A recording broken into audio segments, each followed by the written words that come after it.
The antithesis of that, you have a void to fill now that Keith Hernandez is out.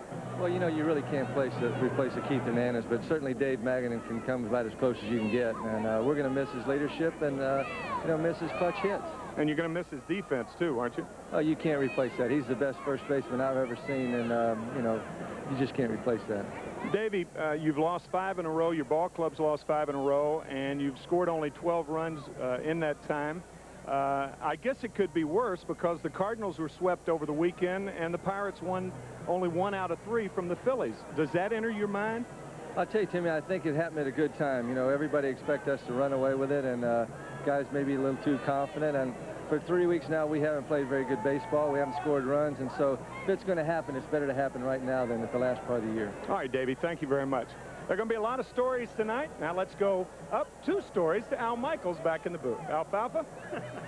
All right, thank you, MacGyver. Some people do think this is a second-story job we pull up here every night. Tonight's pitchers, Larry McWilliams at 80. Vince Coleman bringing that 303 average in, despite, as you saw, a little mini slump here. The Cubs able to hold him in check over the weekend, and when you hold Vince Coleman in check, you very often hold the Cardinals in check, and that's what happened at Busch Stadium. As a left-handed batter, he's hitting .318. 1-0 the count. He'll be followed by Smith and McGee. As Vince talked about, Cone has an overpowering fastball, 90 plus, an excellent curveball, really what he calls a slurve. He'll throw at any time. In there for a strike, and the count 1-1. You can also mix in a split finger fastball that David has been working on since the middle of last year, and he'll throw that primarily when he's ahead. The pitch of the 80s. 1-2 right there. Yes. And what's so good about that is that it's an off-speed pitch, so even if you get it in the middle of the plate and not low like that one was, you still have the hitter out in front. Talking to Mike Scott down in Houston, who almost pitched a no-hitter, said it's an outstanding pitch for him. 2-2. The cone heads are here, and they will be in evidence on the first strikeout, and here they are. And they'll note each of the K's with the appropriate cone. But they can't begin just yet. Instead, it's a bouncer to second, and Coleman is gone. Tuffle throws him out, 1 away. Now Ozzie Smith comes up. The Cardinals for years, and even though they've changed the cast of characters over the past couple of decades, they always seem to have 4 or 5 switch hitters in the lineup, and tonight is no exception. They have 5. One of those is Ozzie, who is hitting .302 as a left-handed batter. And he had a home run yesterday, his first left-handed since that shot off Niedenfuhr in Game 5 of the playoffs back in '85. There it was. That's a long stint. 3,808 at-bats. 1-1 the count. Earlier today at Wrigley Field, Bob walked with the shutout. Bobby Bonilla and Barry Bonds each hitting his 14th homer. Bucks 8, Cubs nothing. Pittsburgh, as we begin play tonight, trailing by 4.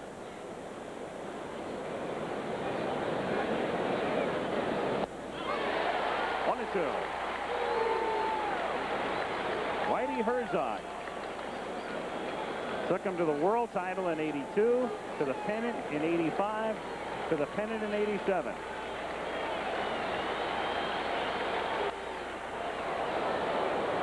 Boy, does that split finger fastball, Timmy, set up the fastball. You throw that one, it drops off the table. It makes you a little bit slower on the good fastball.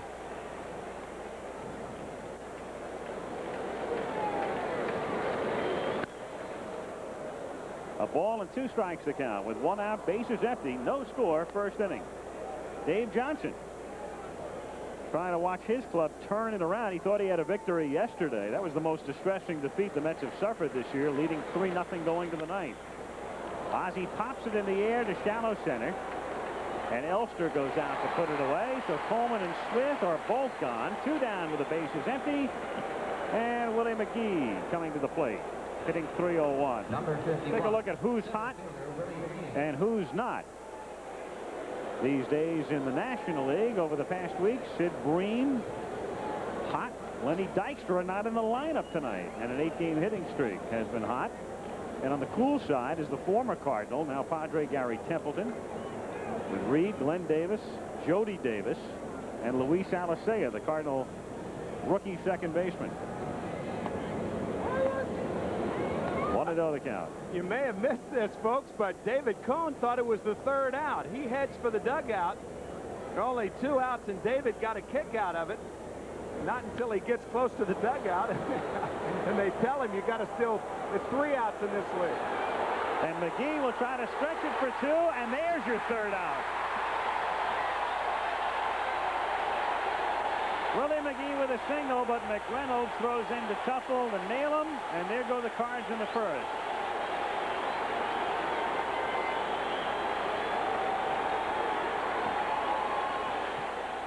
Do not make that play as routinely as McReynolds does. So the Cardinals gone in the first. Mets come up now, and Mookie Wilson to lead things off. Mookie is a right-handed batter. He's a switch hitter. As a right-handed batter, hitting .298. And that adversity that Carter touched upon, Jim, included surgery in the offseason for McWilliams.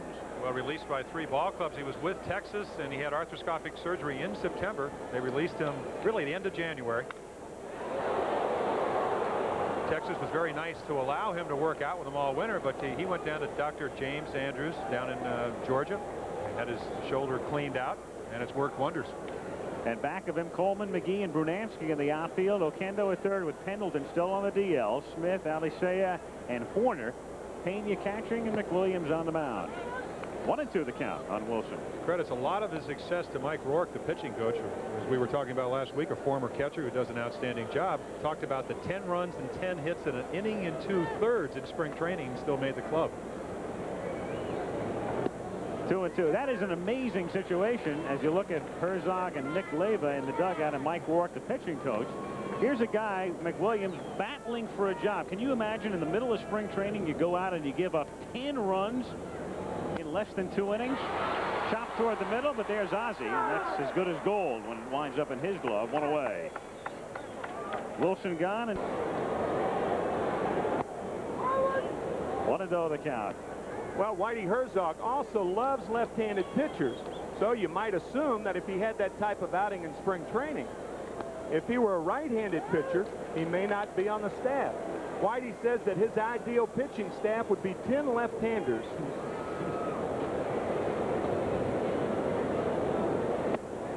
Two and 1 on Tuffle. Or maybe, let's see, 8 in Clemens and Gooden. There it was. 10 hits, 2 walks, and he also hit a man that day in an inning and 2/3. And you got to figure when you wake up the next morning, you're going to get a call that says, see ya.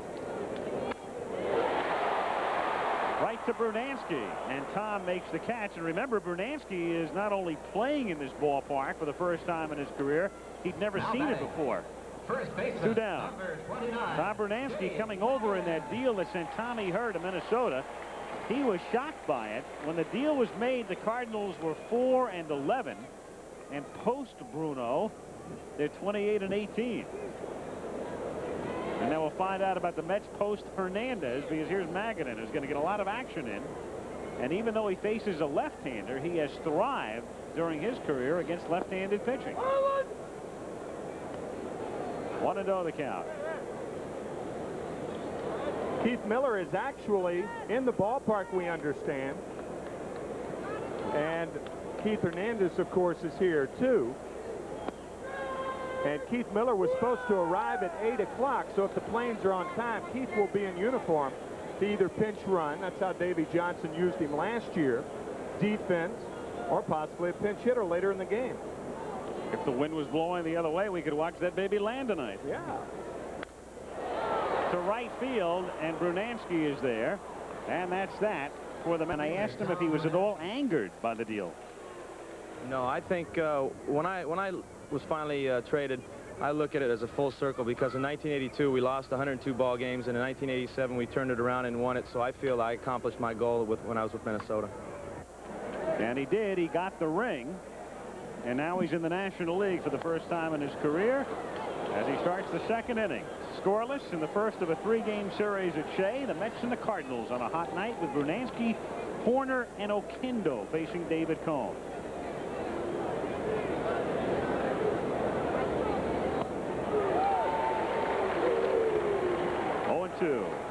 Brunansky had not gotten off to a good start this season. With the Twins, he was hitting 184, but now in the National League, as you can see, an on-base percentage, Cal Daniels is the leader, and there's Brunansky getting aboard 40% of the time.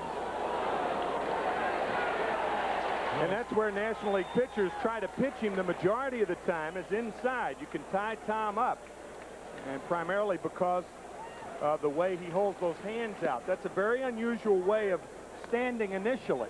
You may make contact with the bat, obviously away from you, but you rarely see a hitter who starts with his bat that far away.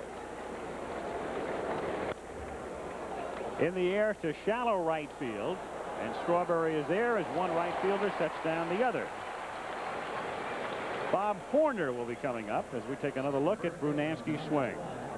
As Timmy said, hands way out, and of course you set up getting away with a bad split finger fastball by establishing your fastball. He did that 2 or 3 pitches, showed him a slider, made a mistake, and the speed still changed, really fooled him, and he popped it up to right field.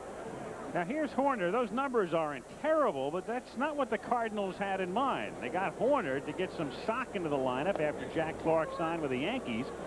And in fact, Horner has had the type of season that a regular Cardinal normally has. He's hit all 3 of his homers on the road, and of his 52 hits, he has only 12 extra base hits this season. I talked to Bob, and he thinks he has possibly a frayed rotator cuff in his left shoulder. He said he cannot extend, doesn't want to use it as an excuse, but it hurts when you sleep, when he plays first base at all times. 2-1. I think a fitting description, though, when they acquired him, Whitey said he may not hit the home runs that he hit in Atlanta, which is an outstanding hitting ballpark, but he will drive in runs. And he is doing that, but not, as you said, in the manner they'd like. 2-2 the count. Well, he played in Japan last year. It could be that he's just disoriented. Oh, yes. A couple of stories up, anything will happen. Plenty of power overseas. He has, what, 31 homers in 93 games with the Yakult Swallows.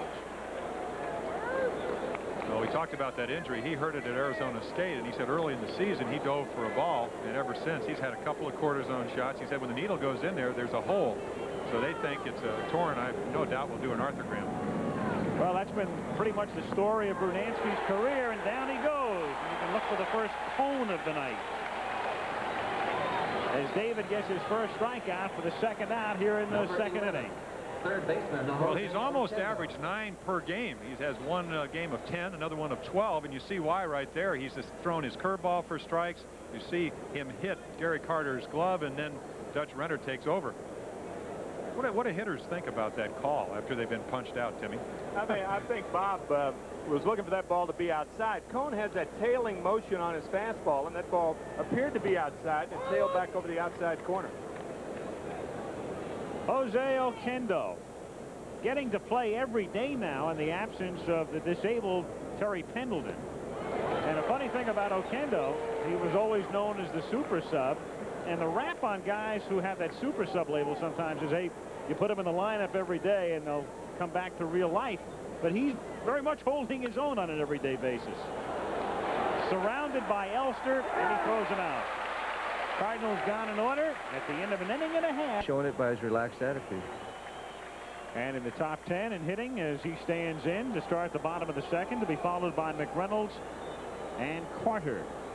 And we showed you the on-base percentage leaders before, with Daniels on top and Brunansky second and Strawberry is third.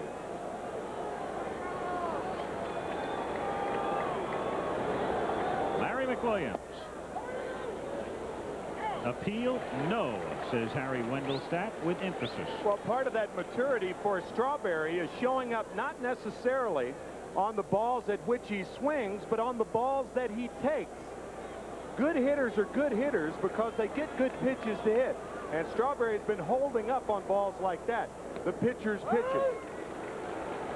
And I think you can amplify that thought when you consider that Hernandez has been out of the lineup. Carter and McReynolds are struggling, so he's not exactly going to give him a lot of quality pitches to hit. Very tempting to swing at balls. Hit down to short, and Smith goes to his knees but stays with it, and it's another 6-3. So one away as Ozzie Smith turns in a nice play to take care of Strawberry, and McReynolds will be coming to the plate. And of course, consequently, you get better pitches to hit. And there's an example. He hit it right on the nose, but he hit it to the wrong guy. Tim, you're with the Mets almost every day covering their games. Is it just media talk about the maturity of Strawberry, or do you see it when you observe him on an everyday basis? I see it every day, yeah. It's not only on the field, it's off the field. It's the way he's carrying himself with a lot more confidence, a lot more intelligence. It's just a matter of a young man maturing. It's unfortunate that in baseball, people equate stats with maturity. They think of a young man, if a young man 20 years old has great stats and all of a sudden he's mature. Well, they're subject to everything that everybody is subject to when you're 20 years old. And then some, of course, if you're a public person. Right. Can you find him a barber, though? He doesn't need one now. Yeah. McReynolds hits it on a hop, knocked down by Alicea, and he has no play. It was all the rookie second baseman could do to get there, and that's all. And McReynolds gets an infield single, and that's the first hit for the Mets.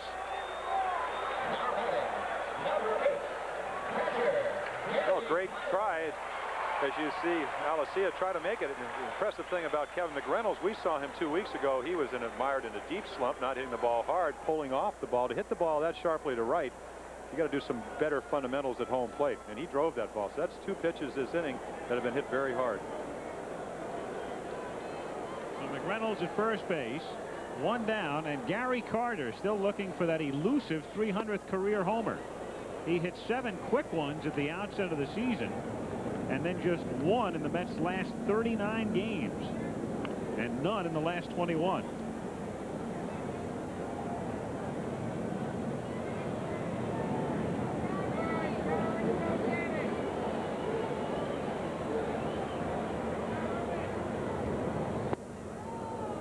One and one the count. Carter now very much at home with the Mets after a long and distinguished career at Montreal. Timmy, you were up there over the weekend. How are the Expo fans responding to Carter these days?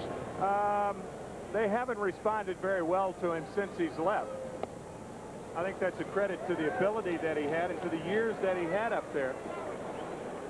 Tremendous years in Montreal, and the fact that he was traded and the Mets won the World Championship 2 years later did not exactly endear him to the fans up there, because they may have felt that that World Series should have been theirs while he was there.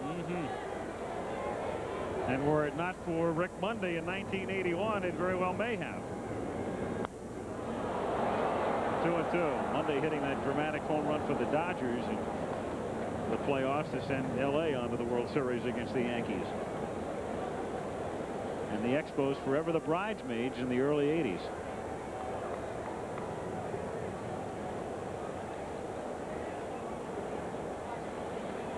Two and two. Horner holding McReynolds on at first base. No score.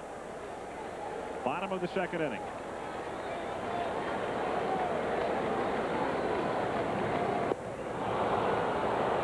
Strikeout number 1 for McWilliams, and out number 2 in the second inning. Now batting, number 20, third baseman, Howard Johnson. Take a look at strike 3, all hard stuff, a couple of forkballs, and then the big overhand curveball. And it's what Gary talked about. I mean, he had the inside pitch but couldn't hit it. He said he had that big curveball, the 3/4 one, and he got the overhand one and couldn't touch it. Howard Johnson.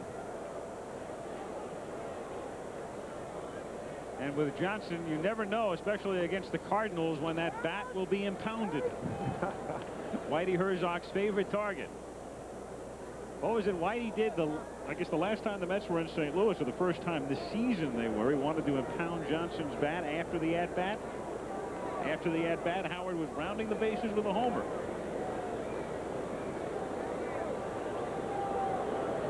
Johnson had his bat looked at one other time this year. That was by Roger Craig of the Giants, because the pine tar was up too high.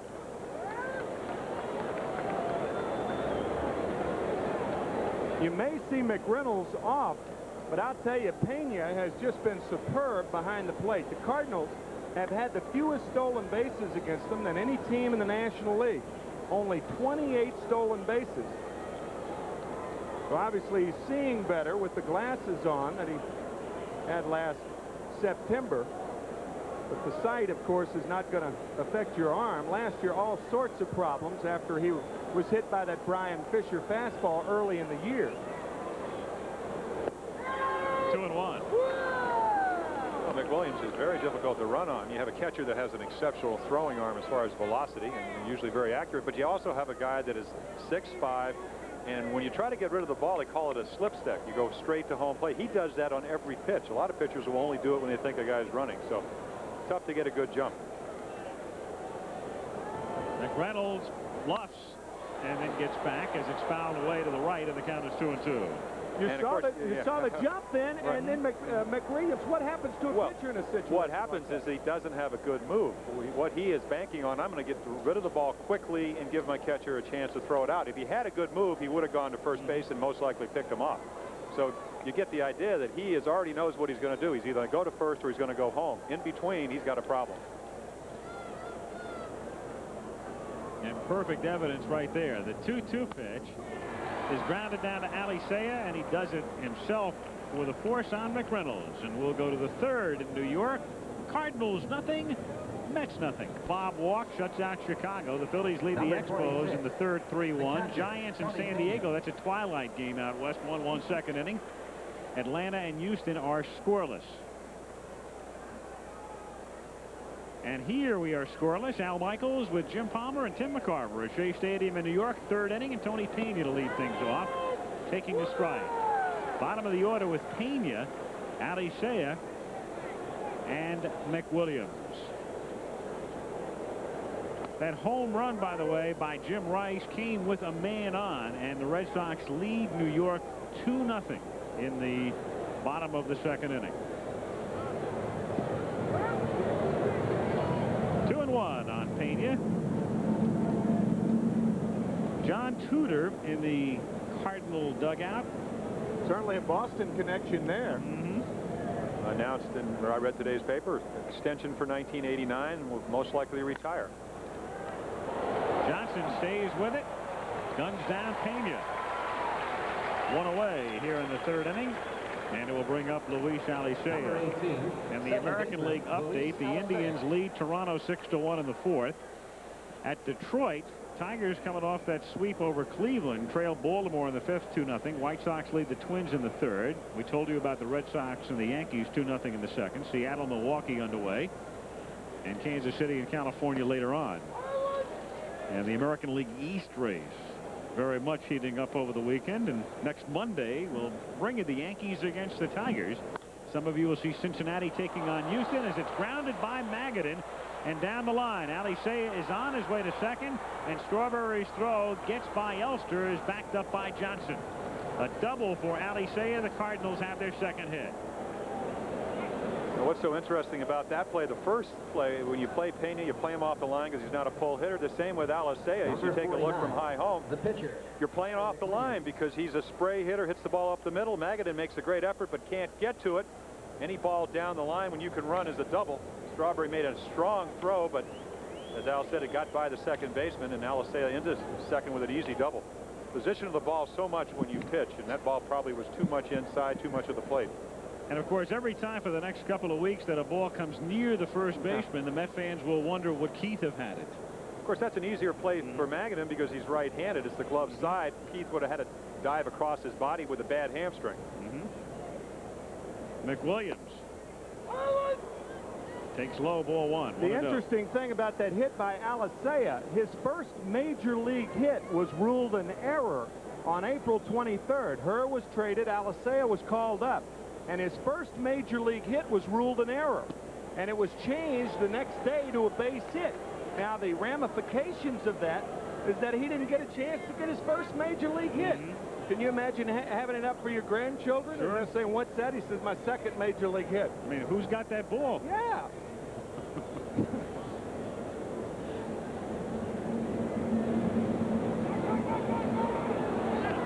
Ducking in at At second was Tuffle. But Alicea gets back, and the count still a ball and a strike on McWilliams. It was 4 for 20 as a hitter this year. You have no excuse if you're a base runner at second base and you're picked off by the second baseman. The shortstop, yes, but not the second baseman. Of course, the reason for that, you can see the second baseman. The shortstop can sneak up behind you. That play, what you do is sometimes the intent is not to pick off a runner, but to keep him maybe a step or two closer. On a base hit, you might have a chance to throw him out. Especially when you have a guy like McWilliams with the outfield playing him shallow. Golf's foul into the seats, and the count 2-2. Now, there are a lot of, I think, National League managers would bunt with their pitcher in this situation just to take the breaking ball away from Cone. We've seen him bounce a lot, even though it's not what you'd call a percentage play. You'd like to have two shots, but a lot of times, if you know that your next hitter is not a good breaking ball hitter and swings a lot of bad pitches, you might want him on third. You take away that low breaking ball. Just a thought there. Strikeout number 2 for Cone. Hey, the thing about David Cone, is that he has such great mechanics. And if you look at a young pitcher, and I was going to tell anybody, this is how you want to throw. Look at the follow through. Look at his left shoulder. Bring his right arm through.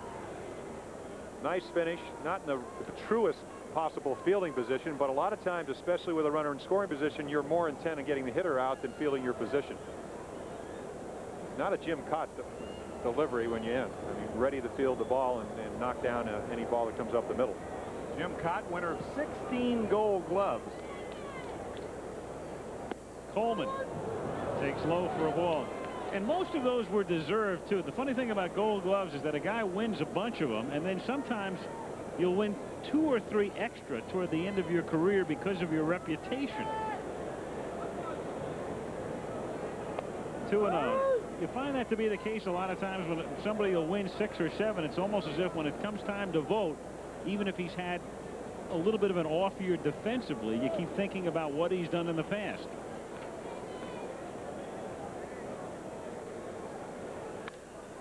Coleman loops it down the line, and it is a foul ball. So the count is 2-1. Oh, I had a teammate, Brooks Robinson, who I believe won 18, and 1 year Don Money, who did not have great range, made only 5 errors at third when he was playing for Milwaukee, and everybody was saying, well, Don Money should win that Gold Glove. Now, Brooks did win it, but Brooks went a little bit better to his right and left than Don Money. A lot of times you just go around the league, every city says, yeah, Cardi Lansford, how come he's never won one? High fielding percentage.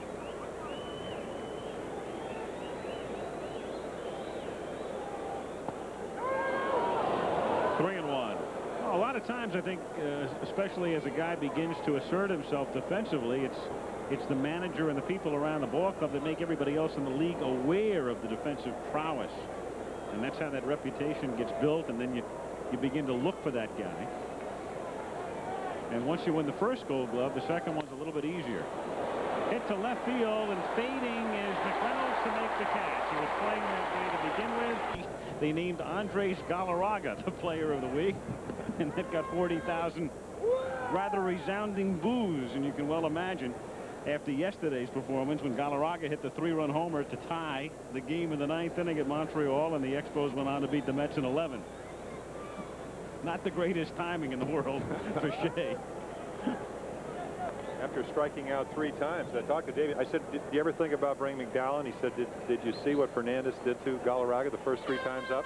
Got a guy that's 4-0, hasn't given up any runs. They leave him in there, and gone. Well, regardless of whether the hitter is right-handed or left-handed, you can never look back on Davey Johnson's decision to ever bring in Randy Myers. He has been that effective for the Mets this year.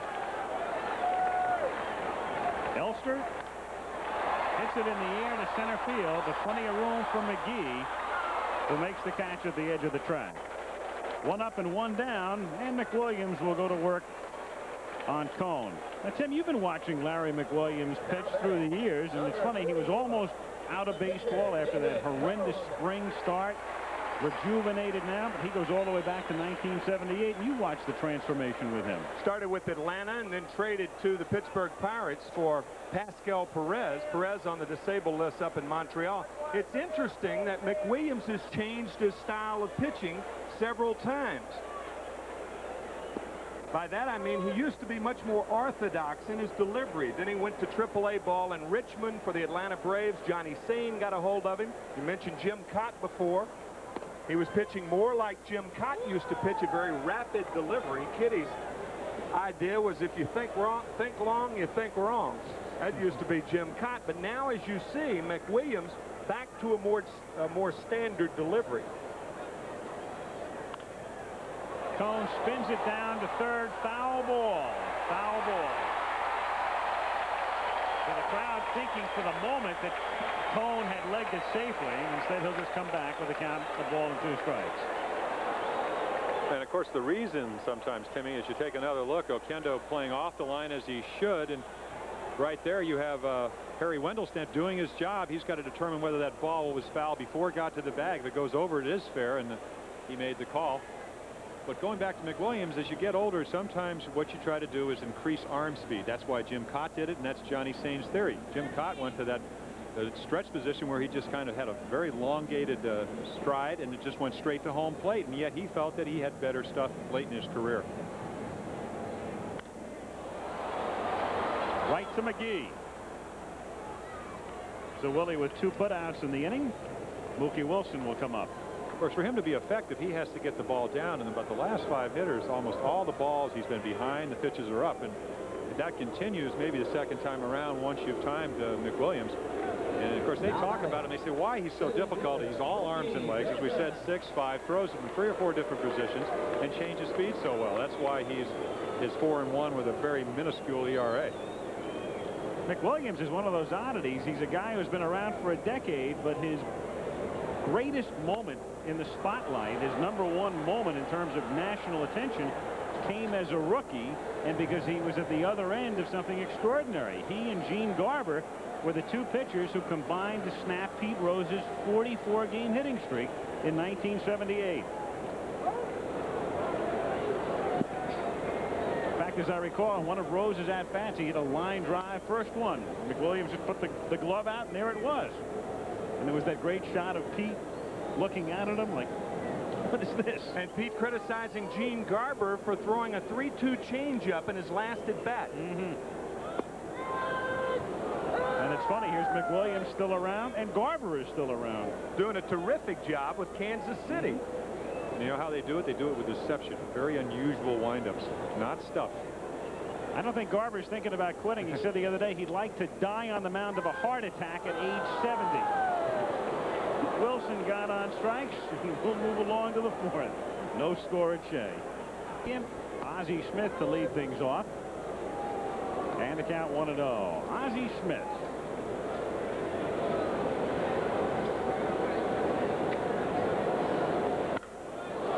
In the air to deep right field. Strawberry goes back, and that one bounces up against the fence. And Ozzie, who obviously is working with Schwarzenegger, has a double. Home run yesterday and a double tonight. Ozzie really deserves a lot of credit. The first 3 years of his career, he had a .231 batting average. Over the last 4 years, he's batted .289. And he deserves a lot of credit not only as an everyday player with the Cardinals, but think about Hall of Fame selection. I mean, if Ozzie is hitting for his career under .250, well, then, you know, you never know whether his defense is enough to carry him into the Hall of Fame. But now he's got substantial offensive numbers the last few years. And McGee tries to bunt his way on, at least advance the runner, and he does both. One of those no-lose situations. At worst, you get the man to third with 1 out. At best, first and third, nobody out. It's at best, and Davey Johnson looks on as his team is in a jam. Well, once it gets by, it's really a foot race between McGee and Cone, and that's a no contest. If you don't immediately break, and I had the feeling that David Cone wasn't able to do that, plus it was an excellent bunt. Anytime you get a ball by the pitcher and the second baseman has to come in that far, it's going to be very close, and it was. It's a perfect play to get a guy in scoring position and also possibly have a base runner who is an excellent base runner to steal bases, too. I mean, but that's St. Louis Cardinal baseball. Brunansky with the infield at double play depth. Fouls it away in the count 0-1. I mean, he make a bad pitch to Smith, and bad in the sense that it's inside where he can just drop his hands, where that weight training program. And you can see right there, that's what he said the last time. He said the wrong guys got on base, and I changed my whole windup. That's loop foul, and it's 0-2. And when I talk about changing your windup, what you have to do is you realize you have to come to a complete set because you don't have one of the many balks have been called, and also get the ball to your catcher in a hurry. And that almost precludes from throwing a lot of slow breaking balls, which he hasn't done that much tonight anyway. Corner on deck. He checks McGee.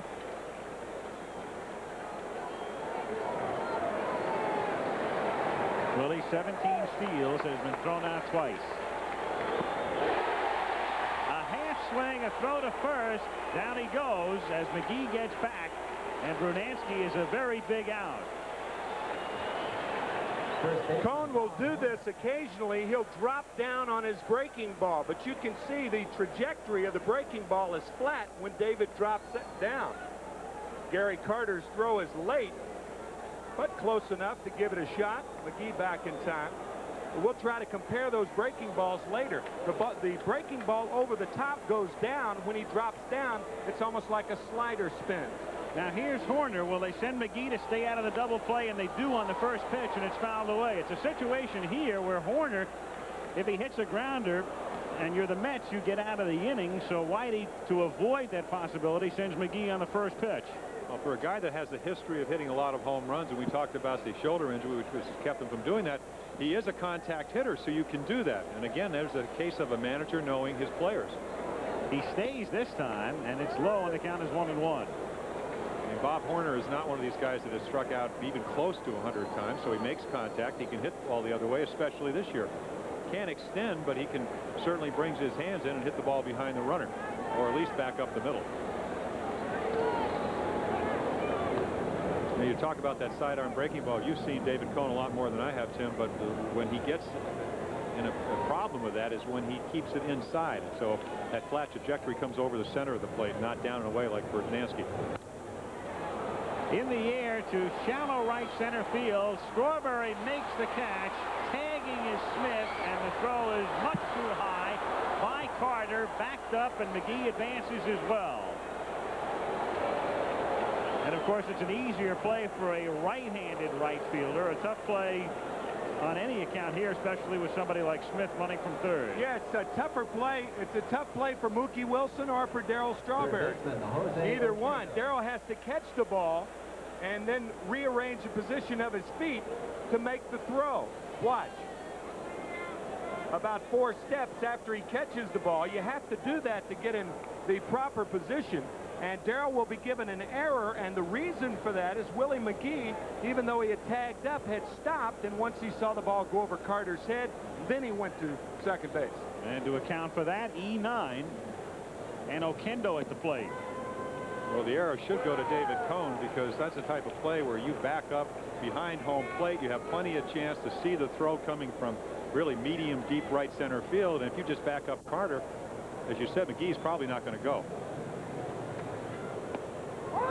Well, David was back there, but I think his angle was wrong. He was over near the Cardinals dugout thinking the ball was more or less in straightaway right field. But when you get deep, as you should, you can see the throw, and you saw the 4 steps. You've got plenty of time to get back there and do your job. That's grounded down to Magadan, and he takes care of Oquendo, and that's that for the Cardinals. But they take the lead in the 4th. St. Louis 1, New York nothing after, and they will then have met 12 times this year. By the way, the season series stands 6-3 Mets at the moment. And then the way the crazy schedule breaks, they don't see each other until the 23rd of September, and they play 6 games down the stretch. And I say it's a crazy schedule because the Mets have yet to face Pittsburgh this season. They face them here at Shea next Monday night. And the Cardinals have not faced Montreal this season at all, period. Cardinals, through the years, have had problems with the Montreal Expos, but the Mets have faced the Expos 9 times. They will have faced the Cardinals 12 times before they faced the Pirates once. Again, the pitch selection of Larry McWilliams. And if we saw Cones, he's thrown a lot more strikes than McWilliams. He's been behind just about everybody. 2-1.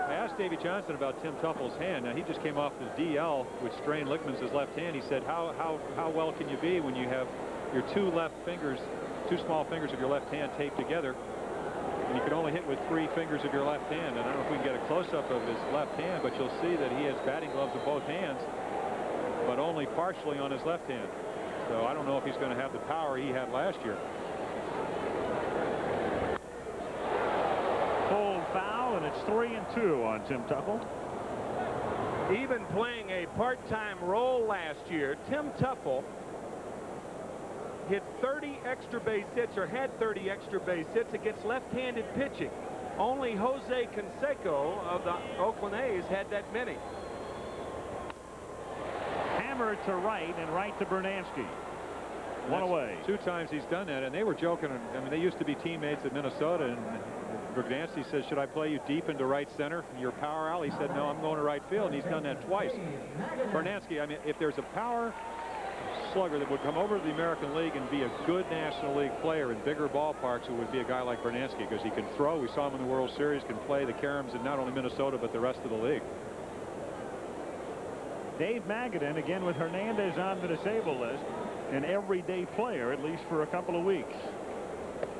And we said before, he, through his career, when he's faced left-handers, has done remarkably well. His career average against left-handers coming in tonight was .388. And how does he do it? Right back up the middle. Line drive hitter, very much like Keith Hernandez, but without power. Only 3 home runs last year. I think he'll develop that. I think you change your hitting style once you get confidence in hitting for an average in the major leagues. You get stronger when you get older. Well, look at Don Mattingly, about ready to come off the DL, but when I pitched against him back in 82, 83, kind of a front foot hitter, hit the ball to left field, and all of a sudden he found out that he could take not only the ball away, but the ball inside and whack home runs. Fouled away. The Yankees have tied it up at Fenway, 2-2 in the top of the 4th inning. And that's off Roger Clemens. Of course, they were talking about Clemens. They said just another right-handed hitter. I mean, pitcher, 98-mile-per-hour fastball. Said you got to lay off the high pitch and you can be successful, or more successful. That's how the National League adjusted to Dwight Gooden. Made him lower the zone. And Magadan is gone on strikes. Number 3 for McWilliams, and McWilliams has now set down 7 in a row. One of the toughest pitches for a left-handed hitter is the ball that catches the front part of the plate and ends up way off the plate. That appeared to be the case there. A front part of the plate strike. By the time you swing at a pitch like that, it might be a ball, but it just catches the front part. Good pitch by McWilliams. Strawberry grounded out in the 2nd inning. McWilliams through 3 2/3 hasn't walked a man. He has struck out 3, and the only hit for the Mets was the infield single by Kevin McReynolds.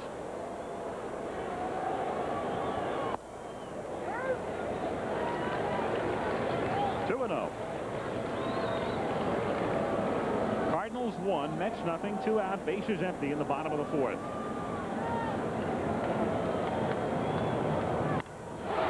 To deep right and into Nassau County. What a bomb.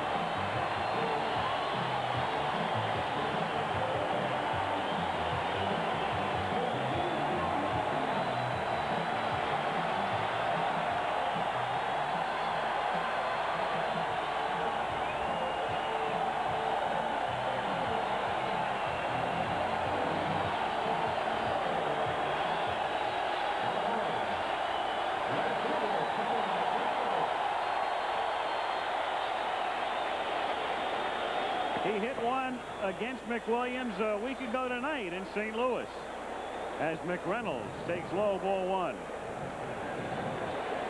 Listen.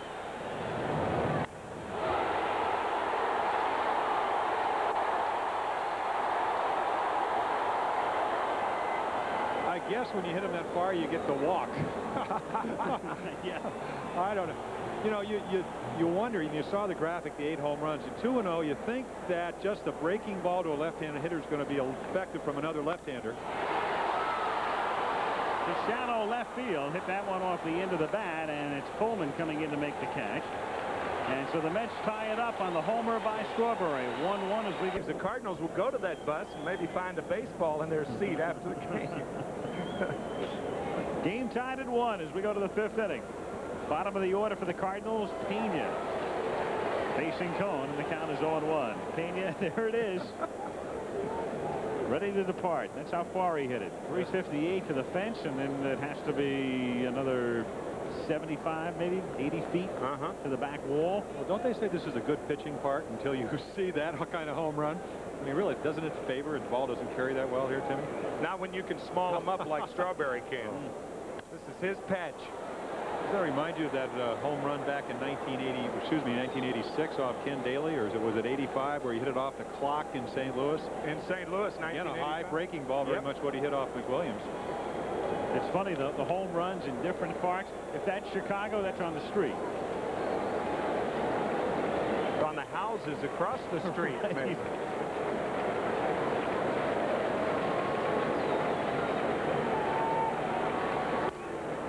That's grounded to short and charged by Elster. And Pena's gone. One away. It'll bring up Alicia. And after being in North Carolina as a Crosby for 3 or 4 days, they say it's over yonder. that one would have been on the green. Yeah, I understand that. Over yonder. Well, it's easy to get along down there. Hi, y'all. Very simple. Understand. That's right. You're from Memphis. That's they right. Talk, yeah, well, I did my homework for tonight, didn't I?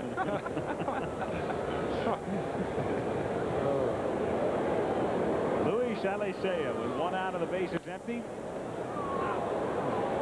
Count even at 1-1. And next week for you, a couple of good attractions on ABC's Monday Night Baseball, the Yankees and the Tigers. Some of you will see the Reds against the Astros 1 week from tonight at 8 Eastern Time. Check your local listings. Hot race in the American League East. Alicea runs up to bunt and did not commit himself on the appeal to the third base umpire Wendelstedt. Perry might have thought he was out of the box. There's no way he could have committed himself. He was already a couple of steps down to first base. But that is his call. Line to center, and Wilson got a good jump on it and makes the catch. 2 gone, and it will bring up McWilliams. And wouldn't you know it, at Fenway Park in Boston, Jim Rice has just hit another home run. He goes all season without one and then hits 2 in 1 game. Oh, here's a guy with over 360 lifetime home runs, a 300 average lifetime. You got to think there was a lot of pressure after over 180 at-bats that everybody's saying, how come you haven't hit one? I mean, it's the same, maybe similar vein here with Gary Carter, even though he's trying to hit his 300th home run. And I'm sure he feels like he has to hit that to hit 301, but I'm sure Rice felt a lot better the second time he went to home plate tonight. I wonder if Jim did it with glasses on tonight. They've been trying to get him to wear glasses up there. Well, Eddie Murray down in Baltimore, who hit 2 home runs. No home runs, I understand, for Jim Rice, but Eddie has said that maybe I don't see as well as I should, and he is contemplating either contacts or glasses for next season. 0-2 on McWilliams. We understand Rice was not wearing glasses tonight. I talked to Reggie Jackson, who wore them, and he said that the problem is the reflection. You know, it's something different, and he wore them. You know, he tried to wear contacts. But a further report on Rice is that he had 9 carats. At the end of 4.5, a 1-1 tie. Here's the second Jim Rice home run Al Michaels told you about a few seconds ago. After 180 at-bats with no long ball success, Jim's crushed out 2 in a row. Now in the top of the 5th inning, and Boston leads the Yankees 4-2 at Fenway. like identical home runs. I can relate to that. He only hit 10 off me lifetime. But no grand slammers. I also only hit 216, but all those 10 home runs usually cost me games. So at Shea, we go to the bottom of the 5th inning. Game tied 1-1. And Gary Carter, who struck out in the 2nd inning to lead things off. 1-0 the count. Carter to be followed by Johnson and Elster.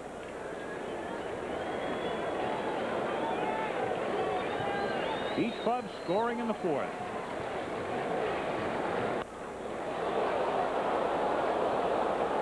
One and one. Howard Johnson waiting on deck.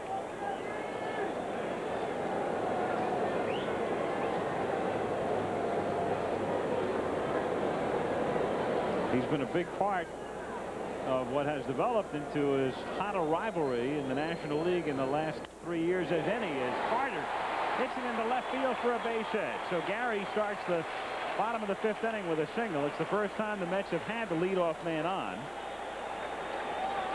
And it will bring up Howard Johnson. And let's take a look at a little bit of recent Howard Johnson history. This coming on April 22nd in St. Louis, Tim. Todd Worrell, the pitcher, a 3-run homer, and I mean, he hits it a ton. It was interesting, after this game, the Herb Brunansky trade was made. Whitey Herzog checking the bat.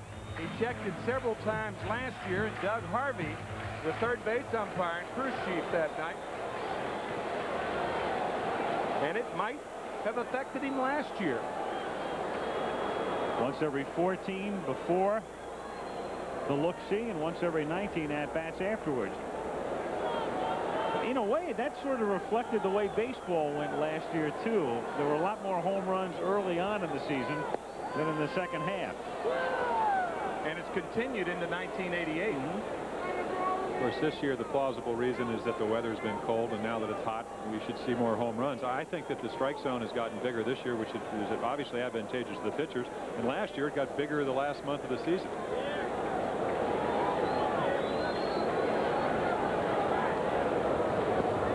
Blocked by Pena.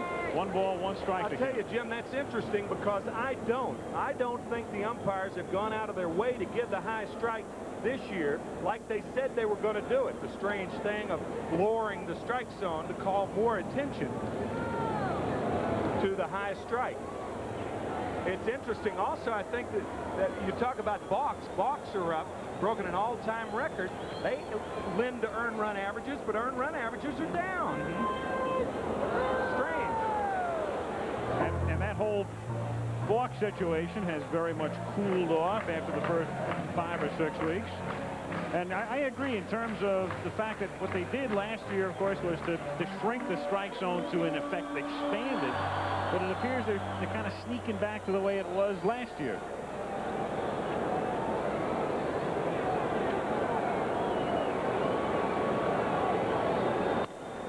That's grounded toward the hole. Nice stop by Alicea, who gets the lead runner as well. And the Mets and Bill Robinson in the crowd contending that Smith was not on the bag. But they do get the call from Dana Demuth. Not only a great play to stop it, but to think about the lead runner as well.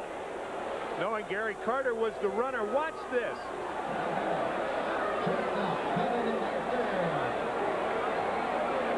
No, Ozzie was well on the bag, but only Smith could make a play. If that were turned into a double play, that'd be talked about forever. Forever. At the cage, Ozzie was saying, you know, you never can let the base runner know that you're going to do something 2 times in a row. You have to improvise. Now, he says, I probably have a little bit better skills at doing that. And we saw one of them. He was so quick, he made it look like he was off the bag. Elster now with the count 1-0.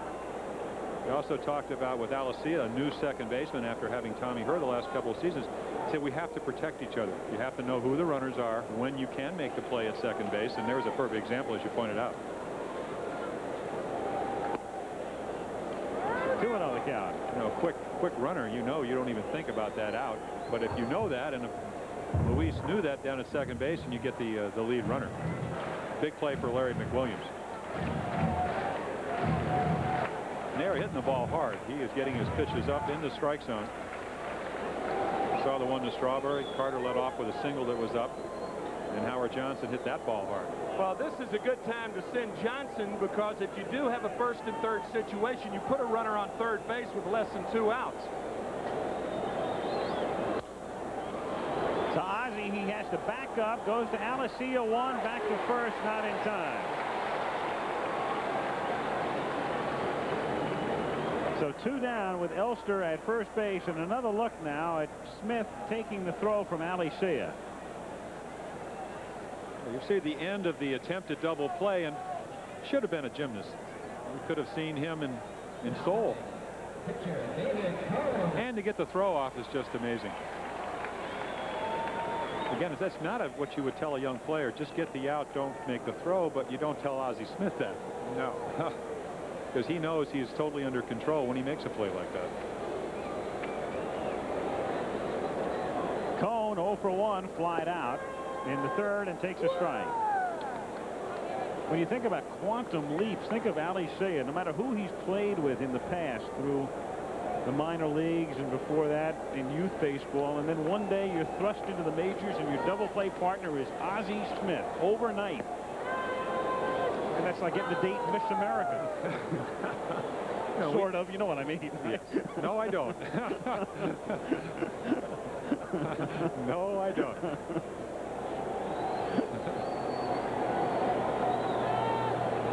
0-2 pitch to left center, and Coleman will corral it, and that's that for the Mets in the 5th inning. On to the 6th. The Cards and the Mets tied 1-1, and we'll be back in Shea Stadium after this word from your local station.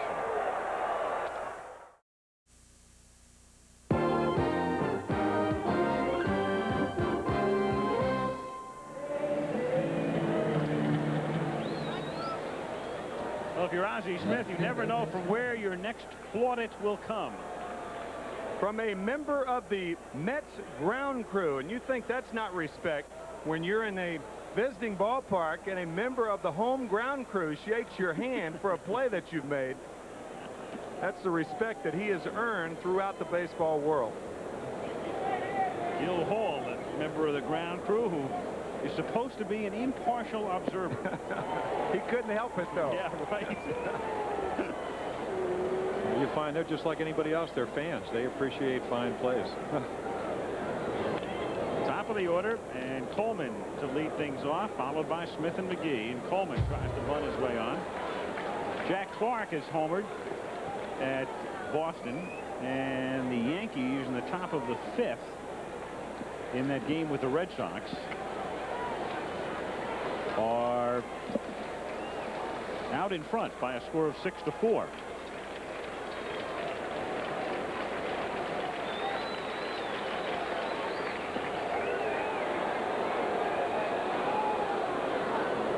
Wendelstedt says no. 1-2.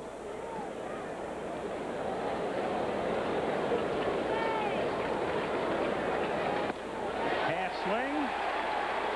Coleman gone. 5 strikeouts for Cone, and let's get an update from Corey McFerrin. Shortstop. Wild game at Fenway Park. The Yankees and Red Sox pick it up top of 5. Jack Clark 2 on and takes Roger Clemens deep center field. It is gone. His 12th home run, a 3-run blast, now gives the Yankees a 6-4 advantage. We're in the top of the 5th inning. And the Yankees going into play tonight were leading Detroit by 2, Cleveland by 3. Sox were in 5th place, 9 back. Smith hits it to right, and Strawberry is there to make the catch. 2 down. 8 in a row, retired now by David Cone. And it will bring up McGee. All the scoring in the game in the 4th. Smith a double for the Cardinals. Went to 3rd on McGee's bunt single and scored on Horner's sac fly. And then Strawberry with 1 swing of the bat tied it in the bottom of the 4th inning. Wow. Willie McGee. And in the baseball analyst, that would go under loves to face. Yes, it would. Steve and Peter Hurt and Seymour Seawolf putting together the analyst again this year. Categories for each player. Loves to face, hates to face. 8 for 11. You are enamored with somebody. Yeah, and even if you're a hitter or a pitcher, when you have those kind of stats, I mean, Corey Snyder has punched out 9 straight times against Roger Clemens. You got to have a little bit of luck. Maybe not with Clemens and Snyder, but he hasn't hit the ball hard tonight at all. Just a flare and a bunt. But when he does, like last Tuesday, he's got some high curveballs and he's driven them. Doesn't Cone remind you a little bit of Brett Saberhagen, Tim? Stuff-wise. He's got a little better breaking ball than Saberhagen. He has struck out about a hitter an inning this year. He may have to change the spelling of his last name to K-O-N-E. And McGee draws the walk, and that's the first yielded by Cone. In fact, it's the first walk of the game. And Davey Johnson will watch Brunansky come up with 2 out. Speaking of the spelling of Cone's name, a lot of people, when he first came up, heard the name and thought it was C-O-H-E-N. And Jay Horowitz, the Mets public relations director, was getting calls from Israel. They wanted to interview this great young Jewish pitcher, David Cone. Strike, 0-1. Well, they probably hadn't heard that when generations ago, when his forefathers landed on the shores of South Carolina, his name was McCone. They dropped the MC over the years, and now this baby-faced youngster is pitching in the big leagues. He's 27 going on 19. Not mentally, of course. And now look at that. Nice space. And the crowd hopeful of strikeout number 6. Instead, it's a pitch out. And it appeared that Carter had to throw down to Magadan with McGee off the base, but held on to it. He had an idea, so did Gary. But McGee's scampering back. I'd pitch out again. I think he's going. No, he's not going, and Carter was leaning outside, and the pitch was inside. 2-2. It would have been 2-2 if I were catching too, but not in the same fashion.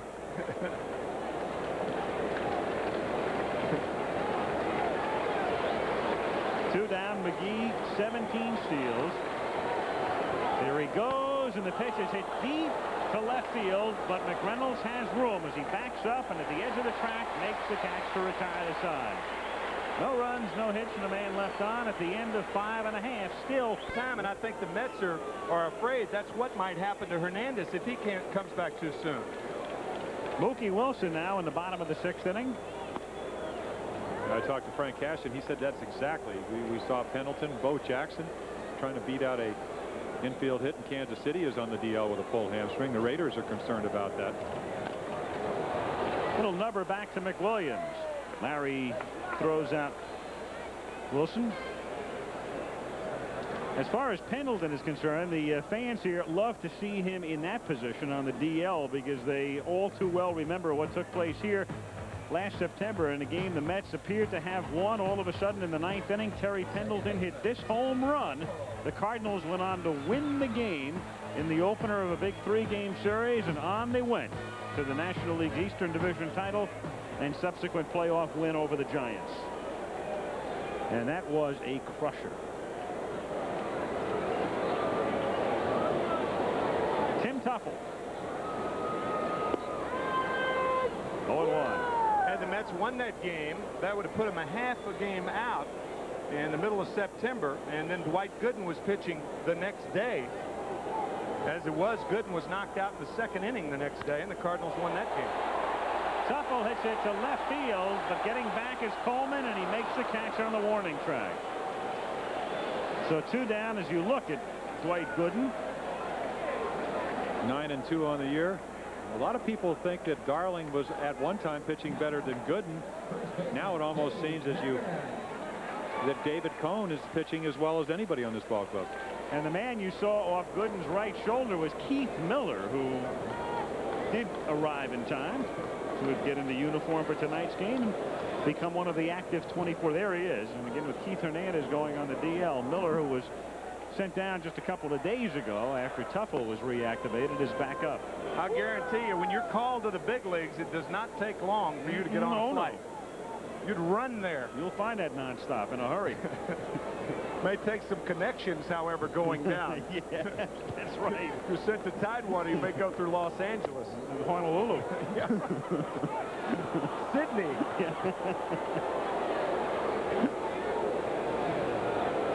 It's ruled a strike. The count is 0-2. Hitters count 1-0. You don't want to swing at this pitch. You prefer to have to take that for ball 2 and have a nice 2-0 pitch that you can look for. Remember last time that questionable third strike, so looks like he's somewhat tough tonight. 1-2. Some home runs are not mistake pitches, but I think even Larry McWilliams would tell you that the curveball he threw to Strawberry was a mistake. Hitters hit good pitches out too. They just hit mistakes out. Especially guys coming off a 39 home run year like Strawberry.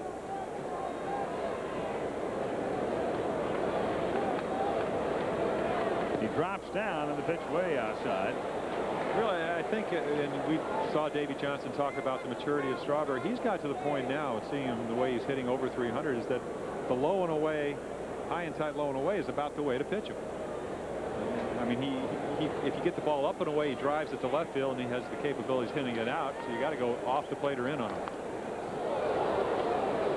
Well, I'll tell you, if you're a hitter and pitchers are forced to pitch you high, tight, low, and away to get you out, you got them. And he does. And he does. Strawberry on deck with 2 out and the bases empty in the bottom of the 6th inning. A 1-1 tie at Shea. And that's line to third, right to Oquendo. So Straw will lead off in the bottom of the 7th, and we'll go to the top of the 7th, a 1-1 tie. ABC's Monday Night Baseball is brought to you by Old Milwaukee and Old Milwaukee Light. It doesn't get any better than this.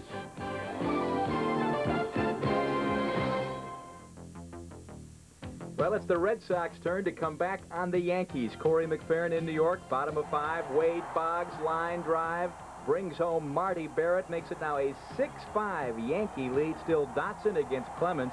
The Red Sox still batting in the 5th inning. All right, Corey, and here we are, casual wear on this very hot night in New York. 1-1 going to the 7th. Last week I asked these guys for their Belmont picks. McCarver liked Seabiscuit. Palmer liked Man of War. You guys did get the results, didn't you? I'm a big Secretariat fan, too. Yeah, I'll bet you are right now. Oh, yeah. Risen Star by 14 3/4 to win the Belmont the other day. And the end of our Triple Crown coverage, and another big week coming up for ABC Sports as we begin coverage of the U.S. Golf Open on Thursday from the Country Club in Brookline, Mass. There it is, the 3rd round live, 1:30 Eastern Saturday. Final round, of course, on Sunday at 2 Eastern. Late night reports coming your way on Thursday and Friday. 18-hole coverage of the U.S. Open. Bob Horner in the 7th inning. 1-1 the count. Shea Stadium, where I would guess about 40,000 or so are looking on tonight. The Mets are averaging 35. Guess you couldn't miss that lady there, a fan with a fan. And tonight, as you mentioned, the type of evening that you need a fan. And Shea's got a bunch of them here. And it's going to get hotter tomorrow and more humid. In for a strike, and the count is 2-2 on Horner. Bob Horner, of course, used to those types of fans, playing in Japan last year. Toward the hole. Nice stop by Johnson. Guns him down. Howard Johnson throwing out Bob Horner. Here's Horner live in '88 and on tape in '87. All the way across the Pacific in Japan as a member of the Yakult Swallows.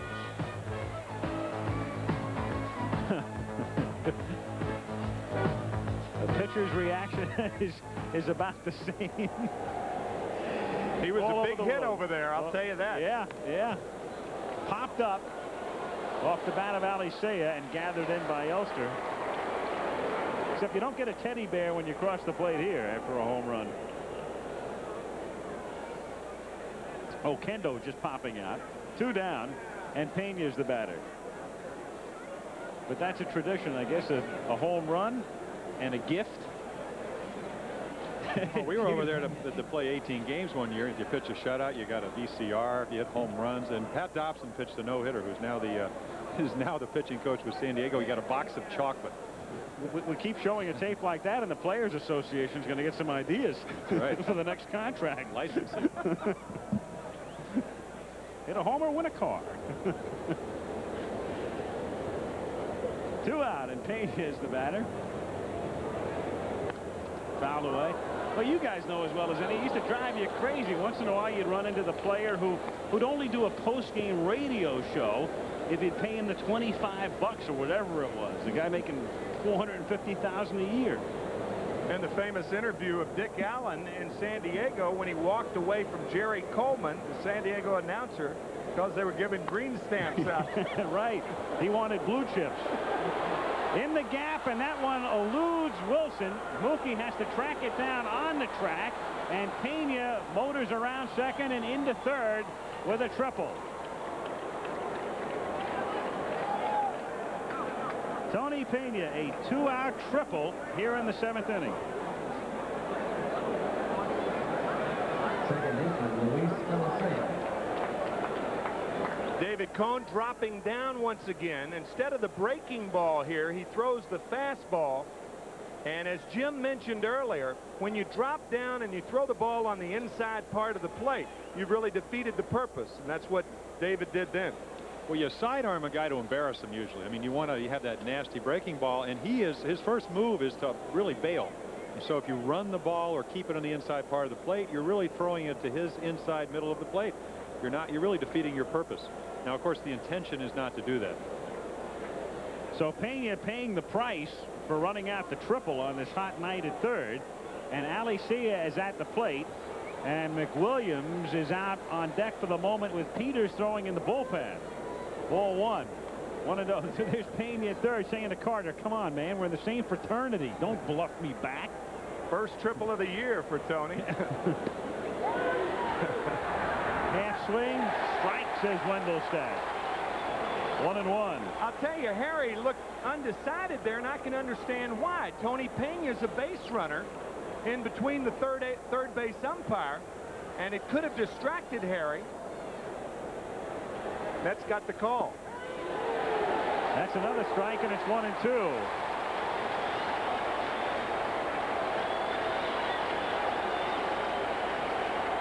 Alicea at the plate, 2 out. Game tied. Pena third. In the dirt. Oh, great play by Carter. Oh, boy.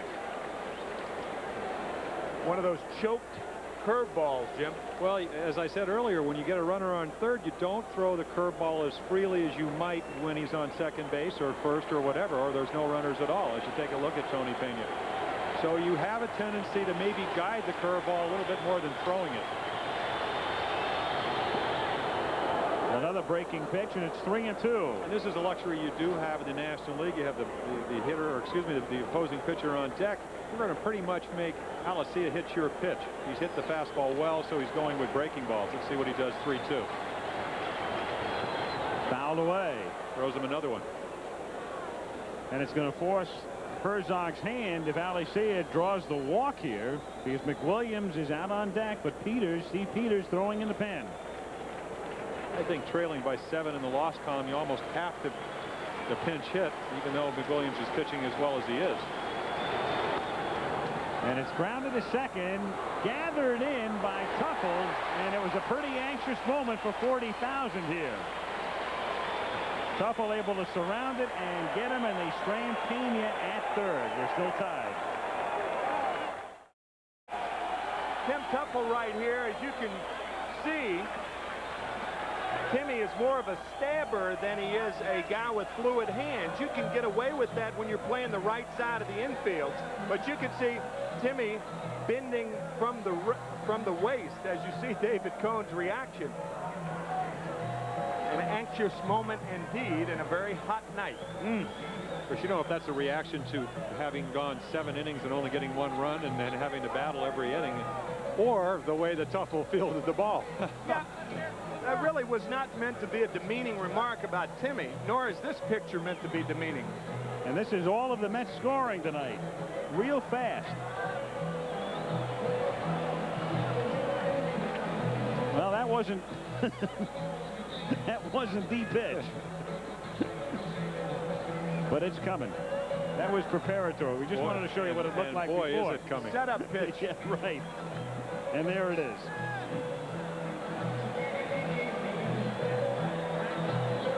Off the back of the bullpen fence. That tied the game 1-1, and we're still tied 1-1 going to the bottom of the 7th inning. And Strawberry to lead things off, and McReynolds and Carter.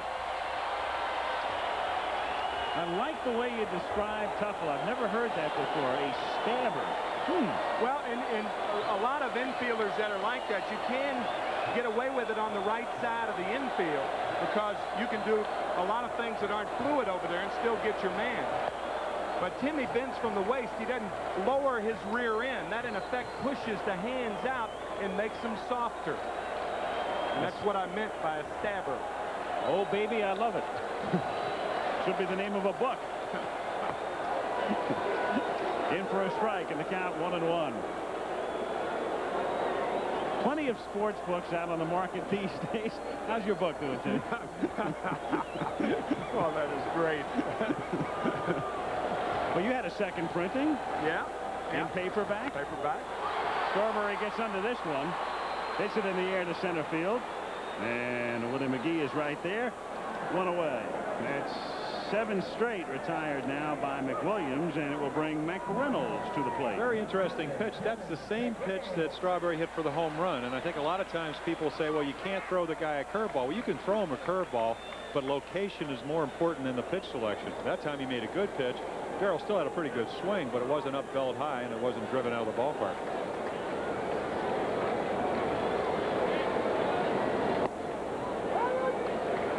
One go on McReynolds.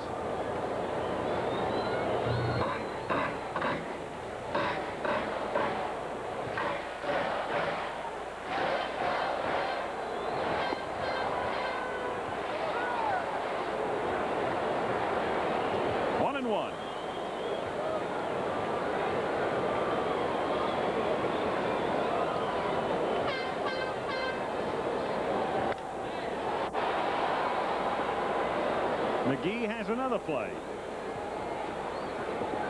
And 2 down now. 4 putouts tonight for Willie, and it will bring up Carter. A lot of times people say, well, how is it to pitch into the 7th inning in a tied ball game, 1-1, 2-2, whatever the score may be. And I think as a former pitcher, a lot of times you get hitters to get out of sync. They're going up there trying to hit a home run. They're trying to be the hero. You get them really doing something that's counterproductive. Updating, Bob Walk with a shutout for Pittsburgh over Chicago. Phils lead Montreal 4-2 in the 7th. Mike Krukow, the Giants pitcher, hit a home run, but the rest of the night hasn't been very good for him. 5-2 San Diego in the 7th. Atlanta, Houston 4-4. Dodgers and Reds are off tonight. McWilliams hits for himself and leads off in the 8th inning with a little looper into the glove of Kevin McReynolds, who is playing shallow. 1 pitch and 1 out, and Coleman will come up. In the American League, Cleveland in the 7th inning leading Toronto 8-6. Tigers in the 9th inning lead Baltimore. Chicago 4-1 over Minnesota in the 7th. Yankees lead Boston 6-5 in the 6th. Milwaukee has the early lead against Seattle. And Kansas City and California will be underway shortly.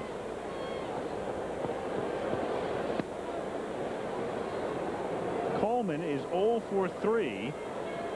So they've been keeping him off base tonight, and the Mets love to keep him off base. As you can see, they've never thrown him out. 37 for 37 in stolen base attempts against New York. 0-1. And for that reason, you don't want to guard the line against Coleman, and the Mets aren't. Because what you want to prevent Coleman from getting is a single, because a single is a double in effect. See, the Mets about straight away. Even though Johnson's in at third base. Well, they're playing where they should be. We talked about that during the World Series, and it turned out there was a line drive. But the point is, I don't care what inning it is, you still have to play where the guy's going to hit the ball. If he hits it at all. Strikeout number 6, and that's twice Coleman has gone down. And what makes this pitch such a good pitch? It's a ball, but the count 0-2. Ball's in the dirt. You expand the strike zone. You swing at a ball because you're anxious. The reason Coleman has hit so well the last 2 years is he's not been in this position where he's behind in the count as often. Smith now. 2 out, bases empty. Look at that double. That was on a ball, fastball inside part of the plate, and the last time he lined out on a similar pitch. So Cone now comes back with 2 breaking balls. Ozzy's the type of guy, he can steal bases, but the only ball, and we go back to that home run back in 1985 in the playoffs, the ball's on the inside part of the plate. All he has to do is open up and let the bat do the work for him. 3-0. Cone has walked 1. That was McGee in the 6th inning, and that has been the only walk of the game, and Willie is on deck. 3-1. That's where you want to pitch Ozzie Smith. Pitch him away, play him that way, and let him hit the ball, which is something he does quite well. High to right field, so 3 times now he's gone in that direction, once for a double and twice into the glove of Strawberry. 3 up, 3 down after 7.5. Cards 1, Mets 1. Corey McFerrin back in New York. Willie Hernandez a chance to nail down the Tigers' 6th straight win. Doesn't happen as Mickey Tettleton with a 3-run blast here in the top of the 9th, his 2nd home run of the night. And Baltimore leads at 6-4. They're now heading to the bottom of the 9th. Well, what Willie has to do is go back to being Guillermo, and he would have wrapped it up. Right. We'll be seeing Guillermo next week, next Monday.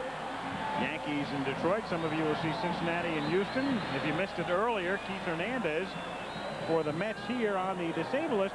And here's what happened. This took place a week ago tonight. It looked very bad at first, then not so bad day to day, and tonight he winds up on the DL. Hernandez going around second, and it was like he had been shot between second and third. His right hamstring. They've lost all 5 games since he's been absent. Not only do they miss their bat, something you talk about with Davy Johnson, defense, but leadership, especially in the infield. I mean, he's like having a pitching coach at first base. Keith and Ozzie, very good friends, and Ozzie probably the only guy who could say it. He said, how can you pull a hamstring? You don't run that quickly. And Keith said, how else could I get a nice hand in St. Louis? Right. When he came off the field. Johnson to start the bottom of the 8th. Takes a strike. So he looked like he was shot, but before that sequence was over, there was a shot of everybody kind of smiling.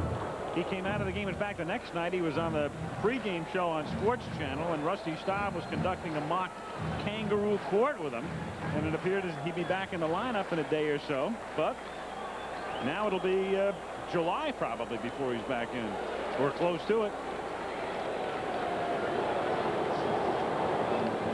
1-1. On Johnson. Larry McWilliams. And it's worth repeating again, he was fighting for a job in spring training, and in the middle of spring training in 1 2/3 innings against the Pirates, he gave up 10 runs, 10 hits, and somehow Herzog had seen enough to keep him around a while longer. And in fact, he was as valuable a Cardinal probably over the first 6 weeks of the season as anybody. He said they would have been in last place as you look. It started out 4-11, and without McWilliams, could have been worse than that. I think you said it best. He said he'd like to have 10 left-handers. Harder to run on, especially somebody like this that is not throwing the ball. He is pitching, changing speeds. No walks as of yet. With the Mets getting down to the bottom of the order, their bullpen will get busy because you've got Johnson and Elster, and then Cone's spot, and it's McDowell throwing in the pen for the Mets to give Johnson the option. Would appear to be one of those cases where if you've got a man on, you might go to the bench for the pinch hitter, but with 2 out and the bases empty, maybe you think about letting Cone bat for himself. Or with a man on and 1 out, you may leave Cone in there to bunt Elster or Johnson over. With 2 out and nobody on, I feel reasonably sure, though, Cone will stay in the game.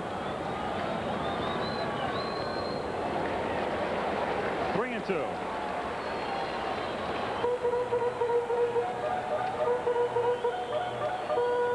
Tough situation for Larry McWilliams because last year 36 home runs for Hojo. This year only 3, and 16 out of those home runs were from the right side, something that he was not known for. You take a look at Darryl Strawberry. So here's McWilliams leading off an inning. Could be the winning run, but you got a home run hitter, and yet you want to make a good pitch, but you don't want to walk him. 3-2. And Johnson has gone on strikes. McWilliams has now retired 10 in a row. He has 5 strikeouts tonight, and Elster is the batter. Flied out and grounded out. Kevin hitting 208. So much of pitching is making a big pitch at the right time, and right there 3-2. I mean, you couldn't. He hasn't been making that pitch all night, 0-2, but yet he does it and gets a key strikeout.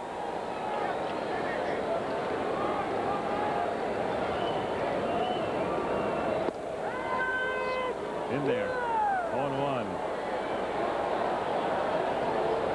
Really, if you look at these ball clubs, you got 2 guys with almost interstate ERAs. You have 194 and 174, so you expect a low-scoring game. But on the other hand, when you look at in the paper, you see the runs scored for the week. At the bottom of the ladder were the Cardinals with 17 last week, and right next to them were the Mets with 18. So 2 teams that have had problems scoring runs in the last week. Cone for the moment out on deck. Interestingly, the Pirates lead the league now in runs scored. 1-2. Again, we'll see as you look at the bat rack and whether or not Davy Johnson opts to go to his bench or not. Might be contingent on what happens here with Elster. But he has McDowell throwing in the bullpen.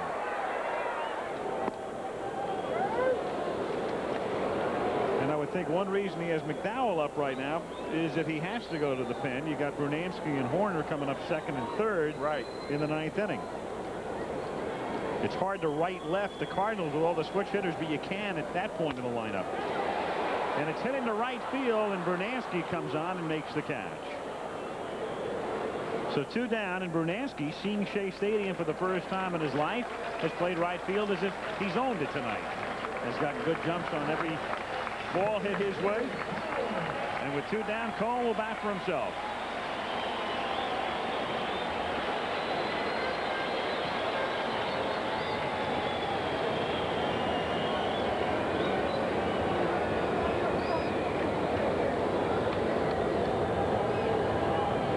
McGee, Brunansky, and Horner when the Cardinals bat in the 9th as Cone fouls it away. 0-1. It was a situation left-hander against a left-handed pitcher last year on May 25th when David Cone tried to square around, and Atlee Hammaker hit him in the little finger on his right hand. He broke it. He was out 2 months. Toward the gap in left center for a base hit and maybe more, and McGee cuts it off, juggles the ball. It bounces against the fence, and Cone has a double.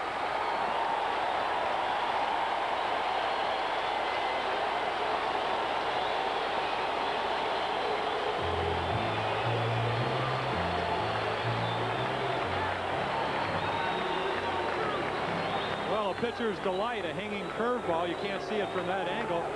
Last week, Tommy Lasorda said all pitchers can hit fastballs, so throw him a curveball, and here you see the result. Played golf right behind Michael Jordan. I think Willie McGee must have watched the NBA Finals as he double dribbles it, but only a double. He knows that that Cone is going to stop at second. Yeah, that was a real double dribble. You saw Stottlemyre getting on the phone to tell the bullpen, we don't need you guys at the moment. With Cone at second and 2 down. And Herzog watching as Mookie Wilson stands in to face McWilliams. And the Cardinal pen will swing into action.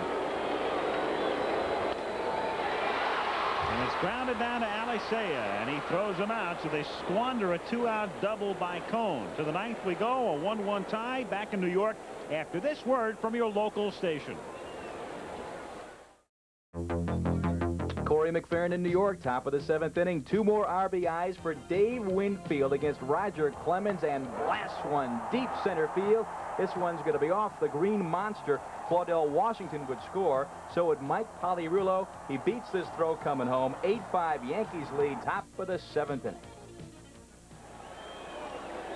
And back at Shea Stadium, Al Michaels, Jim Palmer, Tim McCarver. As we go to the top of the 9th inning, in a great pitching duel between David Cone and Larry McWilliams. Each club scoring in the 4th. The Cards on a double by Ozzie Smith and subsequent sac fly by Bob Horner. And the Mets on one swing of Strawberry's bat. Willie McGee starts the 9th by fouling one away. McGee, Bernansky, and Horner.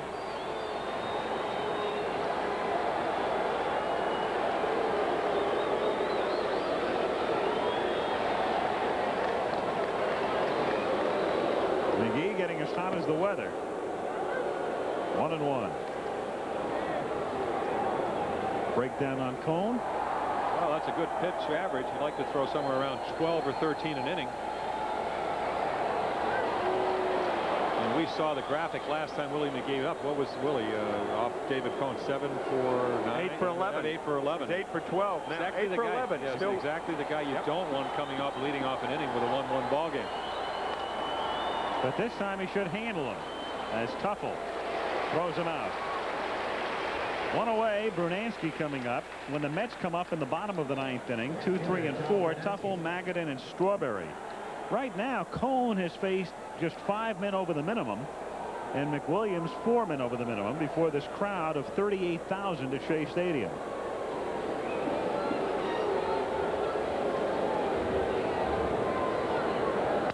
Bernansky. Soft liner to short, broke his bat in half. So Tom winds up 0 for 4, or is an ongoing 0 for 4, as this game is very much ongoing with 2 out of the 9th inning.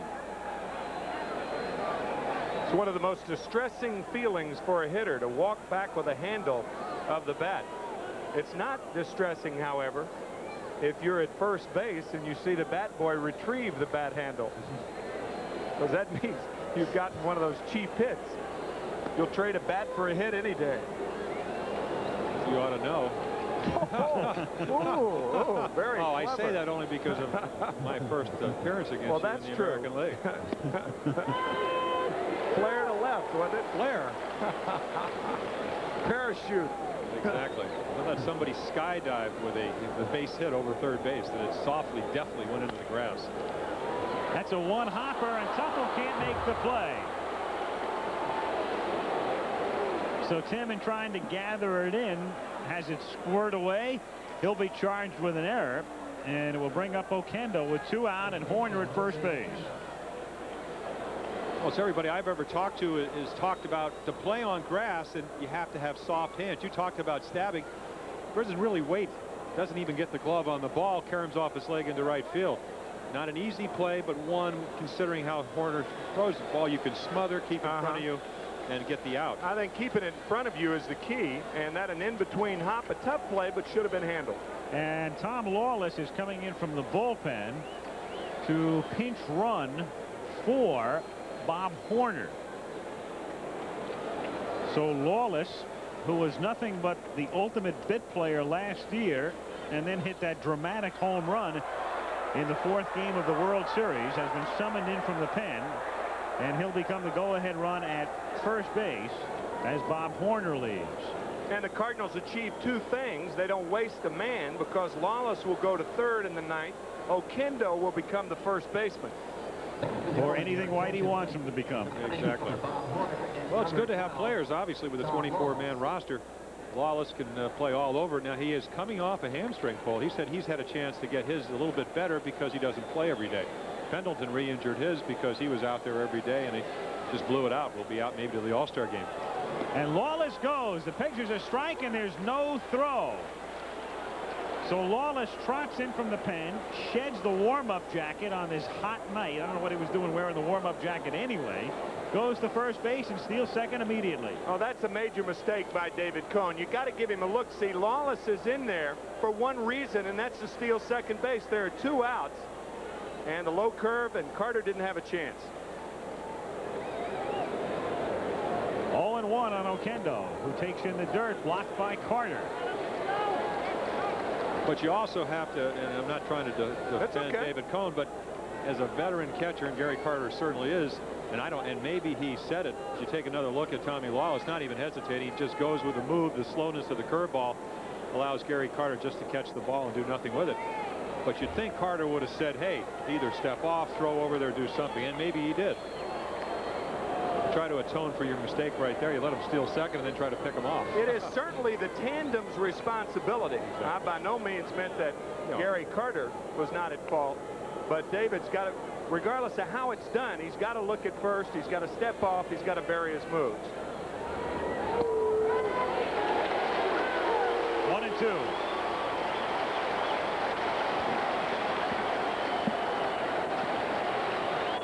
He's ahead on Oquendo. He has first base open, and a right-hand batter on deck in Pena. And he gets him swinging. And that's 7 strikeouts for Dave Cohn, who started the season in the bullpen and is now very much #1 in the hearts of this crowd tonight. 1-1. What can you say? I'm Jack Nicklaus. Join us for live exclusive 18-hole coverage of the U.S. Open beginning this weekend on ABC Sports. David Cohn has pitched 9 innings and given up just 1 run, and now sits on the bench in the bottom of the 9th inning. And here he was after he gets back into the dugout.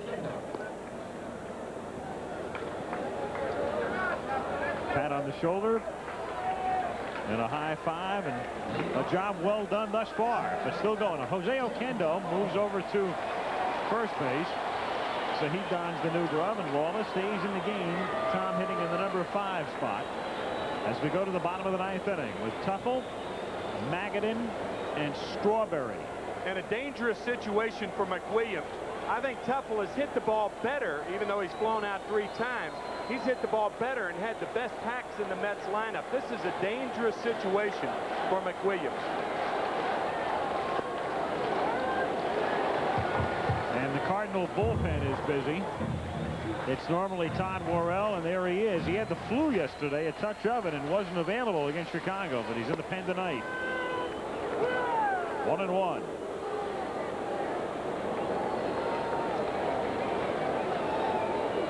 Interesting, Worrell would be up with Magadan and Strawberry to follow Tuffle. And a tie ball game. Yeah, but they also, I believe, are getting a lefty up. It looks like Steve Peters. We'll see whether it's Daly or Steve Peters. This is usually the innings where Daly is the short reliever. 2-2 the count.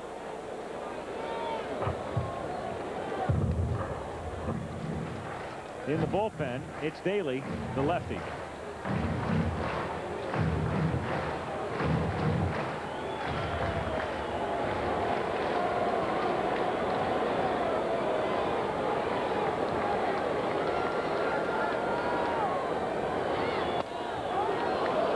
Appeal, nope. Greg Bonet just says no. 3-2.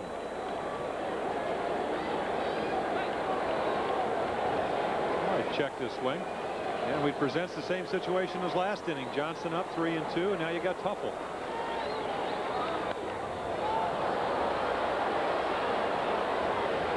Still 3-2. That pitch was hittable right there.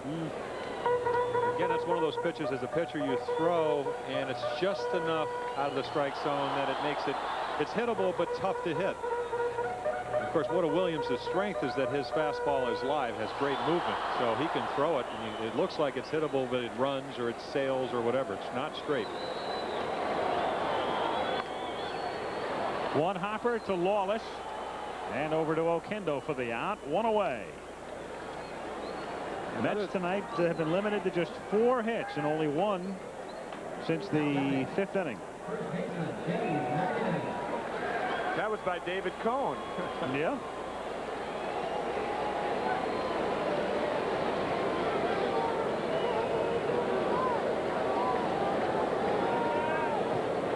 Larry McWilliams, only the 2nd time he's gone into the ninth. The other time he pitched the shutout against Cincinnati.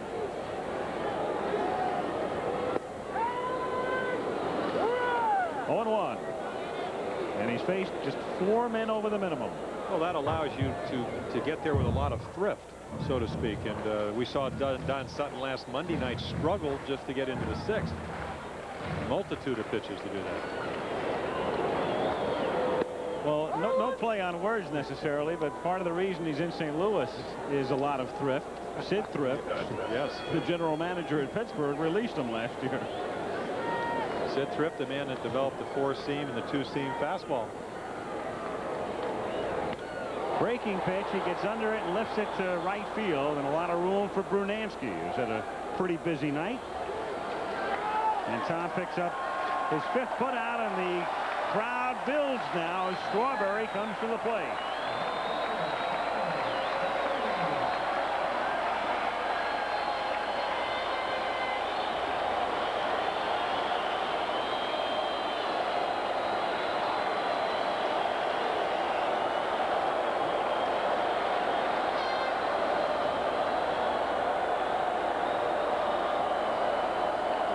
Timmy, but I got to pitch around this guy.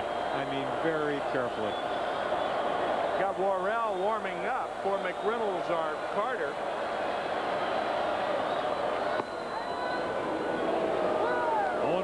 The thing about Darrell, he's from line to line when he hits.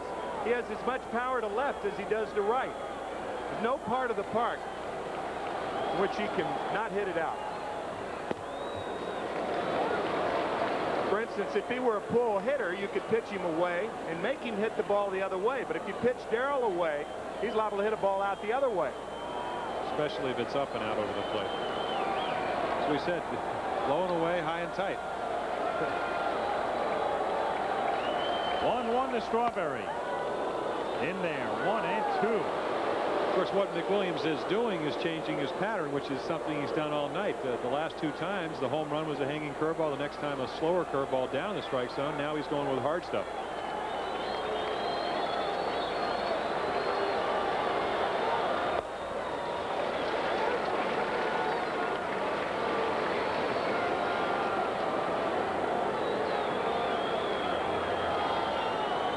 Two and two.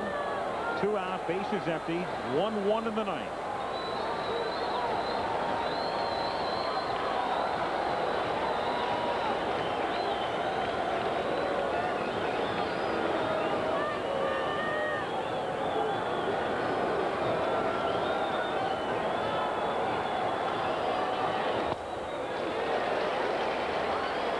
Two high fastballs to make it 3-2 after he got ahead.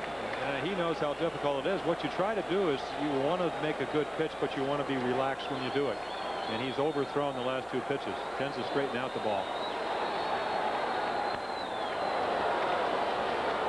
Still 3-2 with McReynolds on deck. You'll get the sign from Pena. That was a fastball away. We'll see if we can get another sign from Tony. Who's perennial as Abner Doubleday's name in baseball. 1's a fastball, 2's a curve. Another heater away. But time. And that's what Gary Carter talked about in the inside pitch. You got to be real careful that he can quick pitch you. A very herky-jerky motion. Last time you want to be quick pitch is at 3-2 tie ball game in the 9th inning.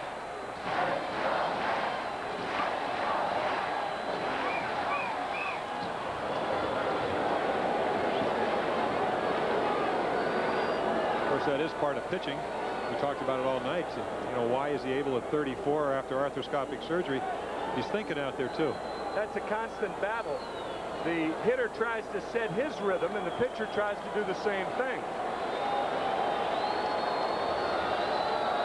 McWilliams ready to throw his 8th pitch to Strawberry in this sequence. And 8 is not enough. He'll throw a 9th. It's still 3-2.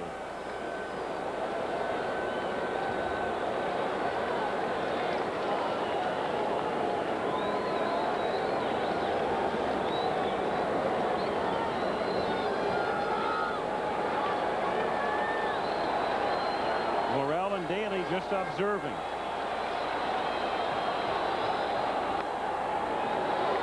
He's starting to catch up to it, isn't he? Well, that's 9 fastballs in a row to him. Of course, the way you pitch is you adjust to the way a hitter adjusts, and the last 2 swings were home run swings. And the 10th pitch is strike 3. Larry McWilliams and David Cone through 9. A 1-1 tie.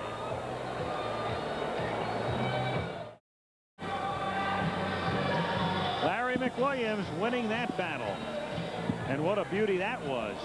And how he accomplishes it, he throws another fastball, but he drops down, so he gives Strawberry another look. And that's all he did was look. Same pitch takes on a character of a different pitch because of him dropping down. This freezes him. And so the Mets' offensive woes continue. Very much in a collective slump during this 5-game losing streak. And Larry McWilliams coming back in the handshake after 9 from Joe McGrain. But he's not finished yet. Or he may be, because he's due up 3rd in the top of the 10th inning. But he can afford to smile here. What an outing for Larry McWilliams. And with Bernansky and Johnny Lewis listening, the Cardinals will come to bat in the top of the 10th. And David Cone is no stranger to extra innings this month, Tim. As a matter of fact, the only time that he's pitched more than 9 innings this year, back on June 2nd, when he worked 10 against the Chicago Cubs, Damon Berryhill led off the 10th inning with a home run. The Mets tied it in the bottom of the 10th, and Howard Johnson won it with a home run off Frank DePino in the bottom of the 13th inning.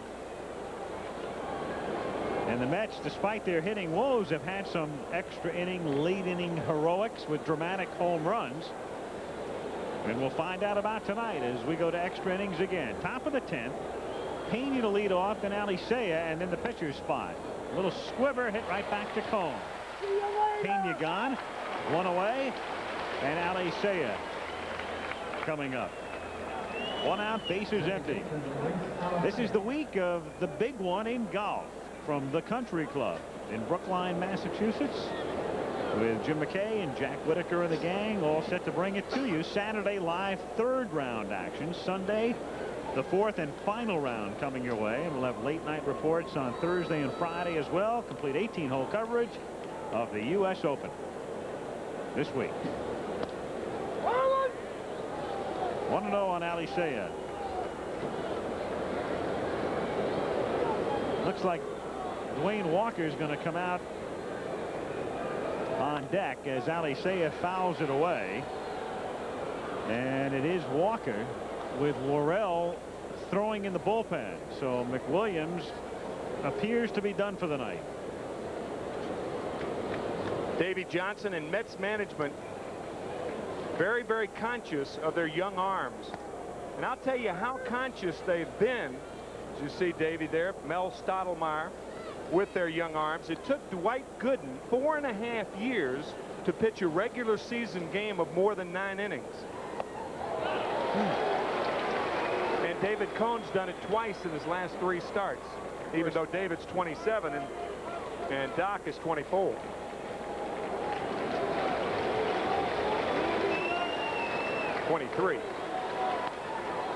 Fouled away. Of course, one of the reasons is that Cone would have a tendency to throw a few less pitches than Gooden.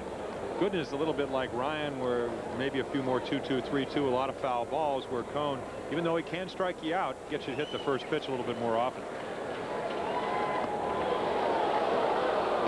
Threw a hook and missed in the count 3-2.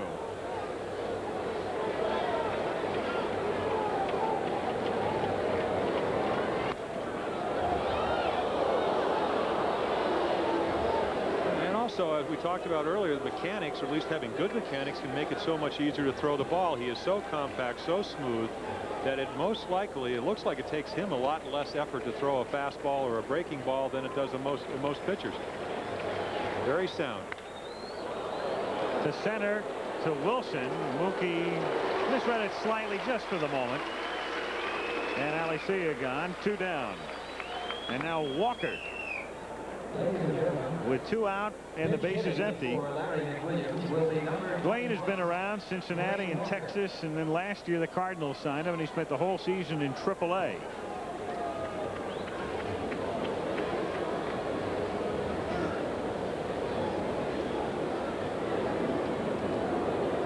This year, the Cardinals called him up on the 23rd of April. 1-0. McReynolds, Carter, and Johnson up for the Mets in the bottom of the 10th inning. And they'll be facing Worrell. And if you're wondering if Cone looks tired, he obviously doesn't because he's getting the hitters out, but he threw a ball right to Walker's power here in the 10th inning, down and in, which is where he likes it, and he still couldn't get to it.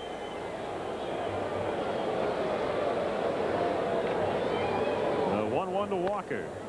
Grounded down to Tuffle. Bobbles, gathers, throws him out. So Cone has gone 10, and it's 1-1 after 9.5. Todd Worrell, flu-ridden yesterday and unavailable against the Cubs, but on the mound tonight in the bottom of the 10th inning. Hard throwing right-hander. Let's get the inside pitch on Todd from Mets catcher Gary Carter. Well, Todd Worrell is one of the premier right-handed relief pitchers in the game today. He's got a good hard fastball and slider. He's also got that split finger fastball as well, but most of the time he's just going to come right at you and give you his best stuff. Yep, succinct. And if you watched Worrell in 2 of the last 3 World Series, pretty good summation by Carter. Well, he's the type of guy, and Timmy, you probably could talk more. You got to get the bat going. I mean, he throws 95, 96. I can't think of a harder throw in the National League. I think no, I can't. Even though his ball's straight, but man, can he get it up there. The one thing that Todd has been doing differently this year than in past years, he has been throwing a changeup more, even in game situations. He used to throw it when it couldn't hurt him. And he primarily has thrown it this year to left-handed hitters. Don't want to take a chance on making a mistake to a guy like McReynolds or Carter on the off-speed stuff. We saw the highlight of that Howard Johnson home run, and it appeared that that was a split-finger fastball. I think it was. And normally you don't like to get beat on your second or third pitch in a situation like this. So he faces McReynolds in the bottom of the 10th inning. Outside, ball 1, 1-0.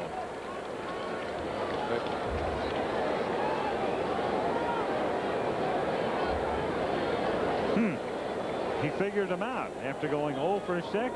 He's 4 for his last 4 against Worrell. 1-1.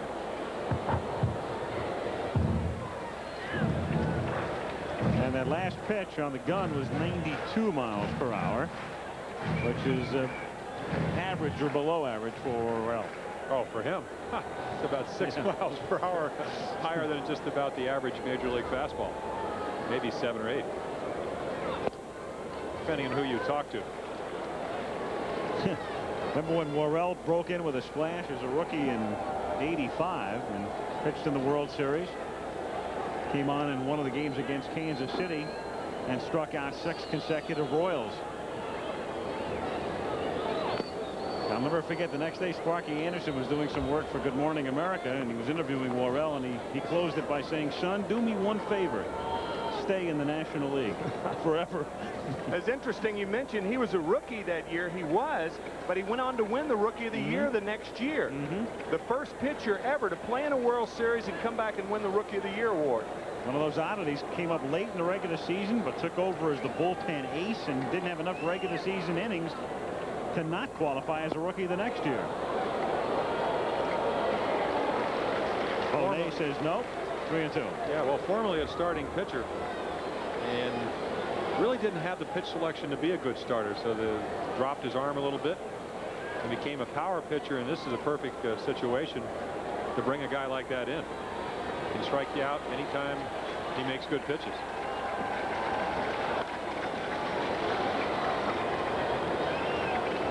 In the bottom of the 8th inning, despite the 2 homers by Rice, the Yankees lead 9-6. Roger Clemens yielded 15 hits tonight before he came out. Only pitcher in the American League going in tonight's ball game as you look at Randy Myers down in the Met bullpen with an ERA of under 2 runs a game. Funny how Clemens gave up 15, and Greg Swindell, the winningest pitcher in the league, the other night gave up 17 hits in a game. Ball 4, so McReynolds draws the walk. The winning run is at first base with nobody out. Gary Carter is coming to the plate. Well, we know McReynolds can run 14 stolen bases out of 14 last year, 8 for 8 this year, but can Carter bunt? Well, he hasn't sacrificed this year, and I can't remember the last time that Gary sacrificed. I don't know if I'd sacrifice here or not. Actually, August 25 of last year, we understand that Gary sacrificed. But if you sacrifice and it's successful, then Johnson will be walked, and then you've got a pinch hitter for Elster. You got a lot of things to do to your lineup if you're in this situation, if the sacrifice is successful. Because you're going to get that one pop, and you got to take it when you can. And if the pinch hitter for Elster is unsuccessful, you probably pinch hit for Cone. Right. Not probably, definitely at this point in the 10th inning. Also, it is a good running situation. Worrell at 6'5", a slow delivery to home plate. You have a guy, as we said, has been successful his last 22 times stealing. So you can run him, you can do a lot of things. You can hit and run, you can make Carter a better hitter who has been struggling by making him make contact. Up there to bunt, or at least attempt to square around, and taking away 1-0. A lot of guys who throw high fastballs like Worrell, it's tougher to bunt against him than it is to hit against him. I know that sounds strange, but that high rider, it's tough to get on top of that pitch and get it on the ground. Unless you have the proper bunting position, and Carter probably hasn't worked on that too much. No, it didn't look like it on that last pitch. Runner goes, and Carter hits a high drive to left field and into the corner, and hooking into foul ground, and Coleman leaps and can't make the catch as a fan may have touched it, and Vince winds up going into the railing. Vince is saying, how about interference? And the third base umpire, Wendelstedt, is saying no. The fan has to lean out over the field. If the outfielder or the infielder trying to make the catch into the stands, if they lean into the stands, then it's no good. The fan has to be leaning out. That was close. Well, that's what we call the home court advantage in the National League. I think they would have booed the guy if he didn't interfere, whether it was really interference. Crowd participation. Yeah, exactly. So Carter, who was squaring late on that first pitch and then swinging away. Another look now. I agree with this call. It wasn't interference. The fan has to protect himself or herself as well, is what it amounts to. And Carter up there to bunt. Worrell gets the out at first base, and McReynolds advances. So Gary Carter sacrifices for the first time since last August, and the winning run is now at second. And now they figure to walk Johnson, and they'll get to Elster's spot. Herzog and Rourke. They have Daly in the pen in case they want to go lefty against lefty down the line. And Rourke goes to the mound. They're giving Ken Daly a chance to warm up right now. There's really only one decision to make. Whitey, I'm sure, is going to walk Howard Johnson, especially with Johnson's success against Worrell. We saw the 3-run homer earlier. And then you've got Dykstra coming out on deck, the left-handed batter. I tell you, I think I would use Mazzilli before I would Dykstra, because Mazzilli's a pinch hitter. Switch hitter. If you got Dykstra up there, a switch hitter, pardon me. If you got Dykstra up there, then Daly, of course, can do some damage to left-handed hitters, even though Dykstra's had recent success against left-handers. And it could be that Johnson is thinking that, but for the moment he sends Dykstra out on deck as a ploy to make Whitey think that Dykstra would be next up. We'll see. And Mike Rourke, the pitching coach going out there, could be saying something as simple as, listen, you know, they do call balks if you do not pause. Walking a guy intentionally is something that you don't do that often anymore. I have seen a balk this year on a situation where there was no discernible stop in Cincinnati. Yep, on an intentional walk. So now Mazzilli goes to the bat rack, and in essence, you're going to need, unless the next batter wins the game, another pinch hitter. And Whitey talking it over with Nick Leyva. And Mazzilli now comes out of the dugout as Johnson goes to first base, and we will see who is the pinch hitter. Whitey's going to wait until one of the others announced before he makes the move. And Rennert looked into the dugout and he said, which one?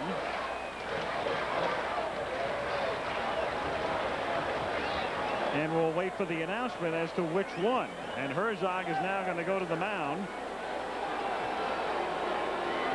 It's official when the umpire signals it's official, by the way. You don't need the PA announcer to announce it. That's really a misnomer. Right. The umpire puts you officially in the game. So even though the crowd hasn't been told who the pinch hitter will be, whoever it is in the game officially. And Herzog is going to the mound now, and he's going to go to the bullpen, and he's going to bring Daly in. And we'll find out who is the said pinch hitter when we come back.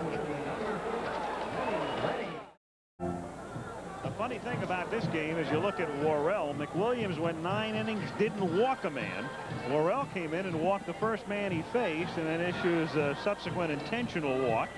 And now Ken Daly comes in, and it will be Len Dykstra who will pinch hit, because Johnson had both out in the on-deck circle, but Whitey waited for one to be announced. Had it been Mazzilli, it might have been another story. Even though Lee would have come up left-handed, he might have left Worrell in, but with Dykstra, he definitely wants to go to Daly. 46, Ken Daly.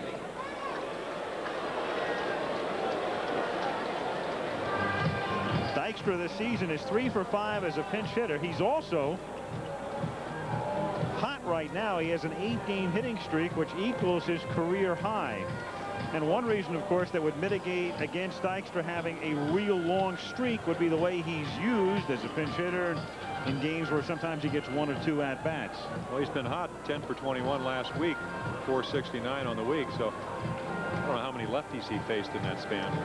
Of course, last year, quite a difference, 303 from against right-handers, 203 against left-handers. But as we talked about 2 weeks ago, Davey Johnson said, guy has an uppercut swing, but you'll notice the crowd he makes you throw strikes. And here you can see the career this year.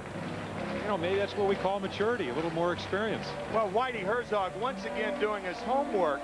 He didn't really care whether Daly faces Mazzilli or Dykstra. Mazzilli's hitless against left-handed pitching this year. He's 0 for 12, so it didn't matter.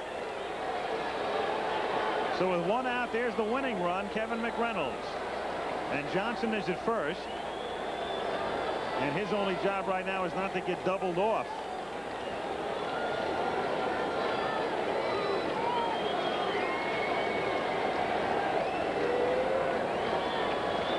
Dykstra with 1 out and 2 on. Into the Mets dugout, and the count is 0-1. Daly can be overpowering.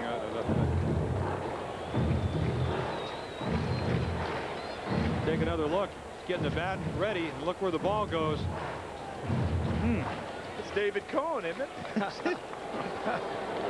Looks like Lenny's surprised he pulled it that far foul. It is. Cohn, for the moment, is still in the game. His spot comes up next with Mazzilli out on deck. He's in the game in more ways than one.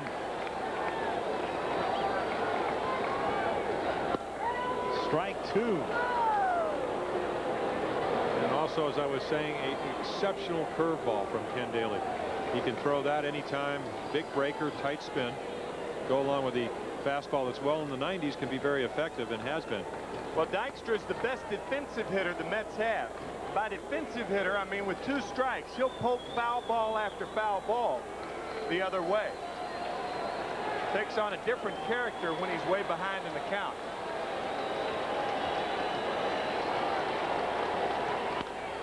And he grounds that one. A great backhand stop. Okendo to Smith, who goes back to third. And McReynolds alertly stays on the bag. Super sub. Okendo, who starts the game at third, and he's the man who can do it all, include pitch 4 innings, something he did earlier this season. A good curveball, and the only reason this game is not over is because Horner got pinch hit for. Okendo goes to first from third and makes an outstanding force play at second. Again, presence of mind by Ozzie. Knows he can't get the double play. Maybe something's going at third. 2-1, definitely. I mean, that's a game saver at this point. Now Mazzilli.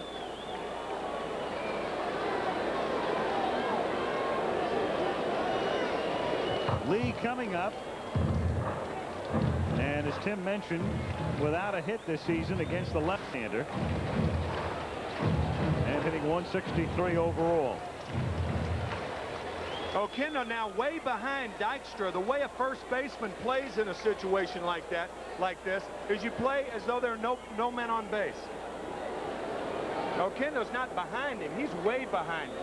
And Dykstra really ought to take second base if they're going to give it to him. And it's his if he wants it, because Oquendo playing just about normal depth. So a base is open with a winning run at third. Mookie Wilson is on deck. And the reason he should take it, of course, is, if you're sitting home wondering, is that you take away the force play at second base. Ball hitting the hole puts a lot more pressure on the defense. And Mazzilli running up as if to bunt takes a strike. 0-1. I'll tell you where he's going to bunt it to the right side. Because Oquendo was so far back, he was going to push it by Daly. And that would have been a good play because of the fact that he hasn't had a hit against left-handers. But left-handed pitchers fall toward the line more than right-handers. If it had gotten it down, it could have been a base hit to end this thing.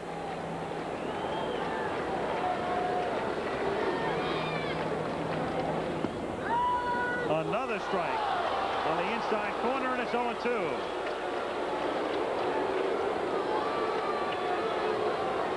Well, Mazzilli doesn't agree with this, but look where Pena moves to, and look where the ball is. Maybe a little bit inside, but it's right where the glove is, and you're much more apt to get pitches when you sit and the pitcher throws the ball where you're sitting. Irritates hitters, though.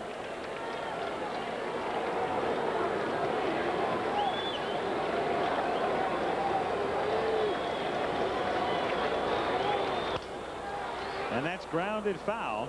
Still 0-2, and he broke his bat. Lee Mazzilli coming home, maybe to close out his career, as the Yankees now lead 12-6, a 3-run homer by Rafael Santana.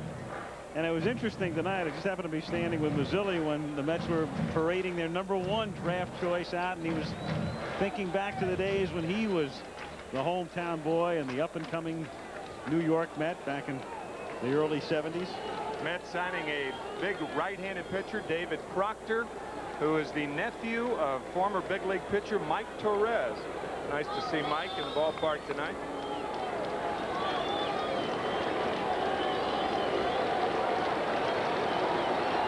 No balls, 2 strikes to count.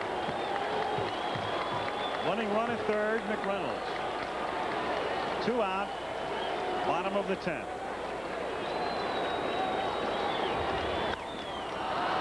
Up. Lawless sends us into the 11th inning as Daly comes out of the pen to do the job with a lot of help from the former Met, Jose Oquendo. End of 10. Cards 1, Mets 1. Latest from Fenway Park. Top of the 9th inning. Yankees making a rout out of it. Rafi Santana even gets in on the action. Long home run over the monster here in left field. Makes it a 12-6 Yankee game. Bob Stanley gives up the home run. Roger Clemens about to absorb his 4th loss of the year at Fenway. And here at Shea Stadium, Randy Myers comes in to pitch. Myers has been brilliant this season outside of yesterday. When he came in, 3-0 lead. Sid Fernandez was working a 1-hitter, and Davey Johnson opted to go to his pen, and Myers hit Tim Raines, gave up a single to Casey Candel, and a home run to Galarraga. Dave Magadan moves over to third base. Left fielder Vince Coleman. As the Mets make changes, and Howard Johnson, the versatile one, moves to shortstop. Lee Mazzilli stays in the game, batting 9th, playing first, and Myers goes into the number 8 spot. So Randy Myers relinquishing the lead yesterday and coming back tonight to face the top of the order, Vince Coleman, to lead off. Takes a strike on 1.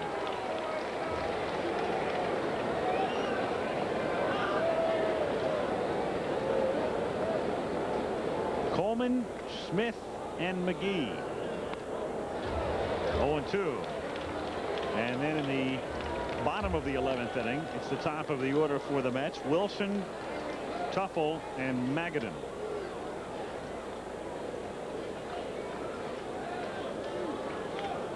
All the scoring in the game in the 4th inning. The Cardinals got their run on a double by Ozzie Smith over Strawberry's head. He moved to third on McGee's bunt single and scored on a fly ball by Horner. The Mets got their run on a 2-out 4th inning homer by Strawberry.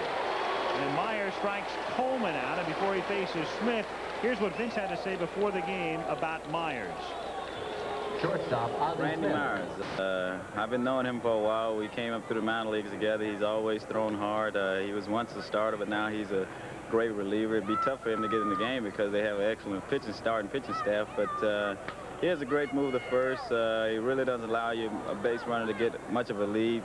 He throws a lot of fastballs, so if you're the batter, you just go up there and look fastball. He have a slider, but he throws very hard, throws about 95, and that's a very tough pitch to pull.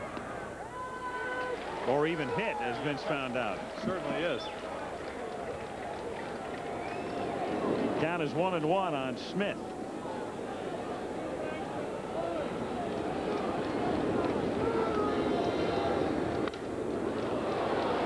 To Wilson and over his head, but Mookie backs up and makes the catch.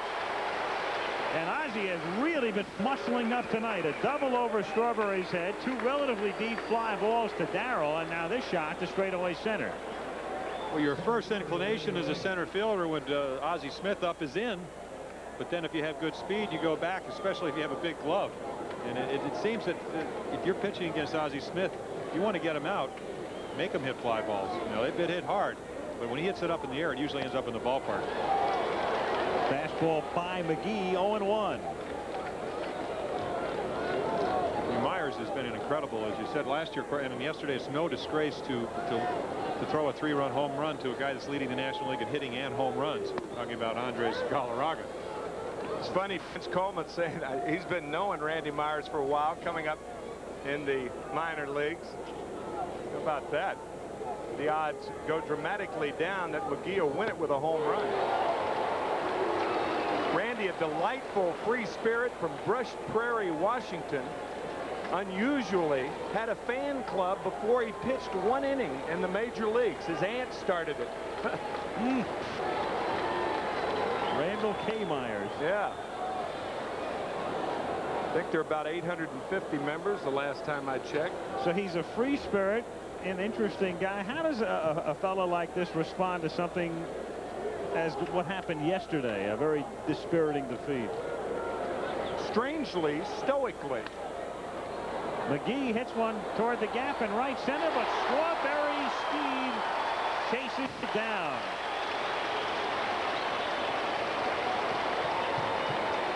And stoically, he works his way through the 11th. 1-1, and we'll be back after this word from our local stations. So Willie McGee hitting one to the gap, and Darrell Strawberry chasing it down to end the top of the 11th. It looks like the Belmont Risen Star galloping. Boy, what a stride.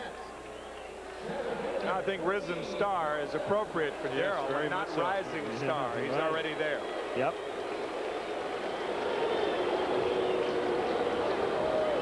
Mookie Wilson as we go to the bottom of the 11th inning. Facing Daly.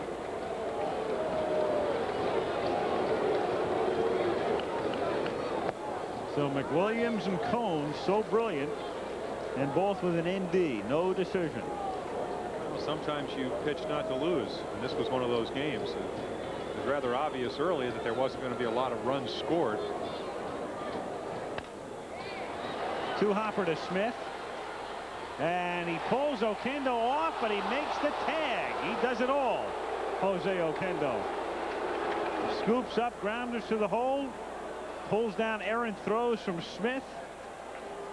1 away. Smith realizing that he had to get rid of the ball in a hurry because of the speed of Mookie Wilson. It was an easy hop, but Mookie can fly.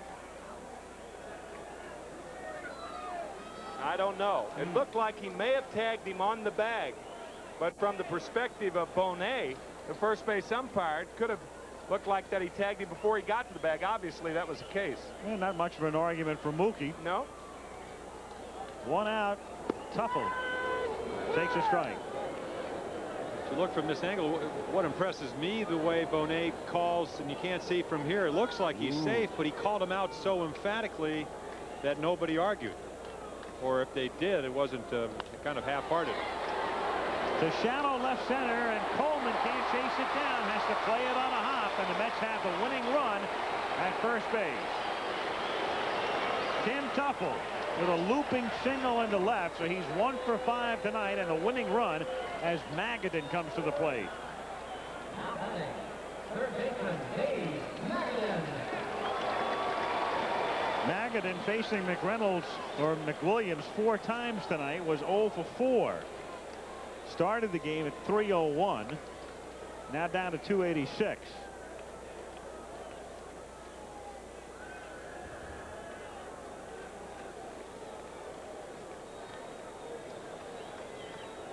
And again, if you joined us late, Magadan will be playing a lot with Hernandez being placed on the disabled list.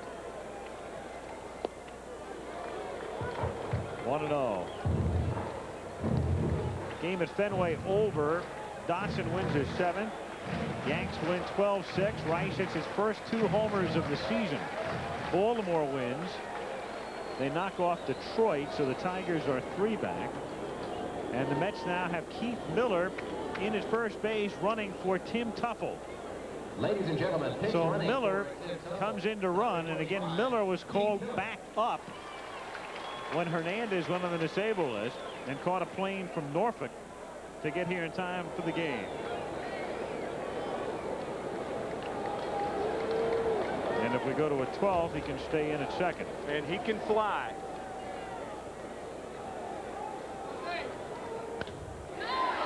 Fights it off and loops it into center for a base hit. And Miller will go to third. The winning run 90 feet away.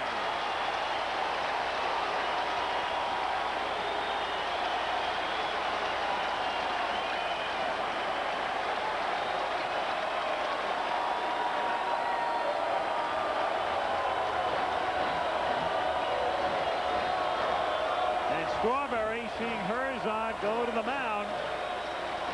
He's motioning to the outfielders now to bring all the outfielders in. A sacrifice fly, the game's over. Now what are you going to do here if you're Whitey in terms of Strawberry? Do you want to walk him even though you're going against the grain? No, you're going against Ken Daly too. I say pitch to him.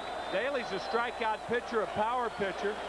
I think Whitey may be going out to talk to his middle infielders, saying we want you to play halfway. However, if the ball's hit sharply, go for the double play to get out of the inning. If it's not hit sharply, have the awareness to try to get Miller at third. And that's a tough play there because the way Strawberry can run. He's going to play his infield in, but they're also going to be in a position. Oh, they're going to walk him. They're going to walk him. I would think you'd have a better chance getting a double play with McReynolds at the plate, and maybe that's what he's thinking. Yeah. I don't know. I think you have a better chance of striking out Strawberry and then getting either McReynolds or Carter. It doesn't give you a lot of breathing room with the bases loaded in McReynolds. If you do get behind, you're not going to be able to make your pitch without an open base. Boy, you talk about respect. It was almost as if Whitey had indicated to Strawberry he was going to walk him. When you saw Darryl smile, we had that shot of him smiling when Herzog went to the mound. Sometimes, obviously, the fans can't hear what's being said, but there might have been some indication that I'm not going to let you beat me, man.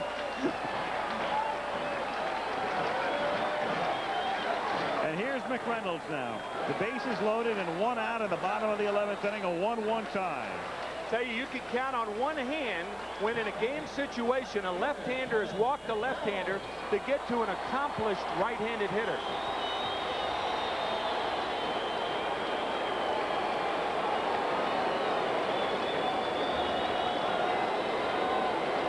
So the outfield obviously has to be shallow because a fly ball to medium deep left, center, or right wins the game with Miller at third. Infield, double play depth. And up at the corners as McReynolds waves at it and doesn't get it. 0-1. Whitey Herzog, as you see the runners, has proven two things, really. Respect for Strawberry and as much respect for his double play combination. If they don't complete the double play, the game's over.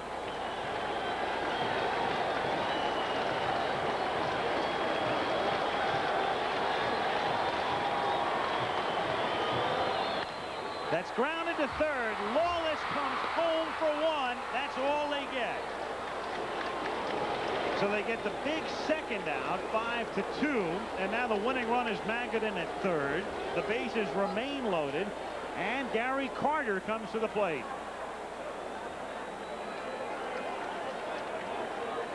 Looked like Keith Miller may have gotten a piece of the right leg of Pena. No, it was his left leg. Good play. You see that with shortstop and second baseman. You don't see it too often with a catcher being taken out of a double play.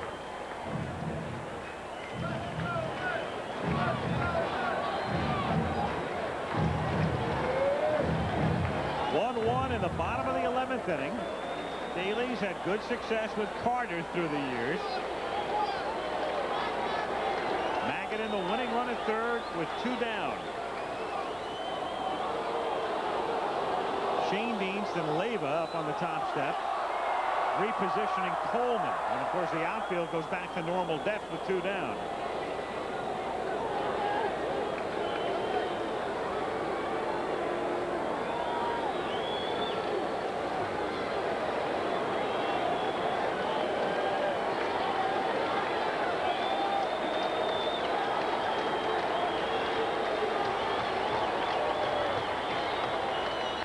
Fouled back. Well, if they get out of the inning, leave it to Herzog. Whitey goes against the grain, as it were. I think Whitey is the grain, though. You might be right. I think he also knows these hitters. He got McReynolds to swing at balls. I think Whitey knows that hey, walk the bases loaded because you don't have to worry about being too careful. McReynolds is going to expand the strike zone, and so is Carter. They're aggressive hitters. And they're also slumping.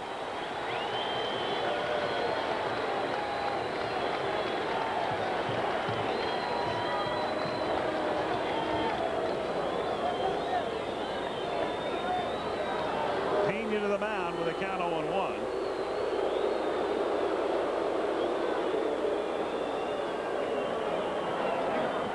They're going over the signs, obviously, but Jim, I don't really know. There's no need to change the signs right now. No, that's overrated. Strawberry just got to second base. The runner's moved up 90 feet, so he'd been down there long enough to discern any pattern. Unless he's showing him location. Maybe.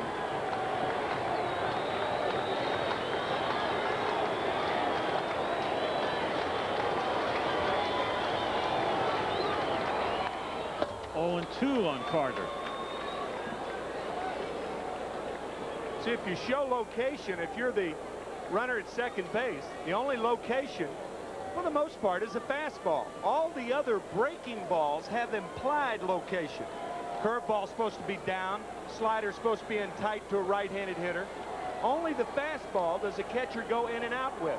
So immediately, if a catcher who's got more signs than I don't know what Tony's doing there, but if he points to his left or right leg, he's giving positioning with his fastball.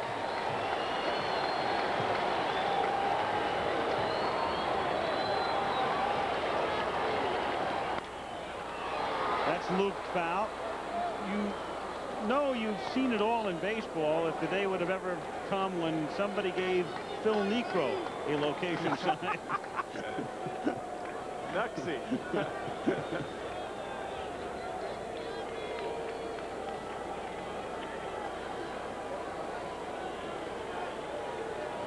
No balls, 2 strikes to count on Carter. Pena settling in to send out the sign.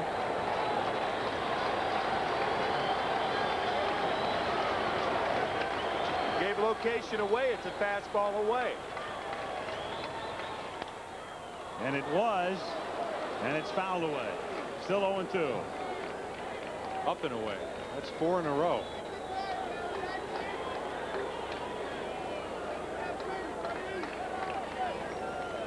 3 keen observers of the game. And, you know, you wonder, I certainly wouldn't like not to put myself in a position where you load the bases when you might have an open base, but Whitey's been around. He knows the characteristics not only of Ken Daly, but of the hitters he's going to face.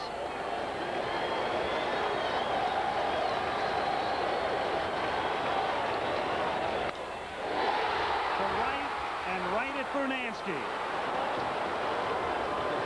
And so Herzog walks Strawberry, and then Daly gets McReynolds and gets Carter, and the game is still tied 1-1 after 11 at Shea.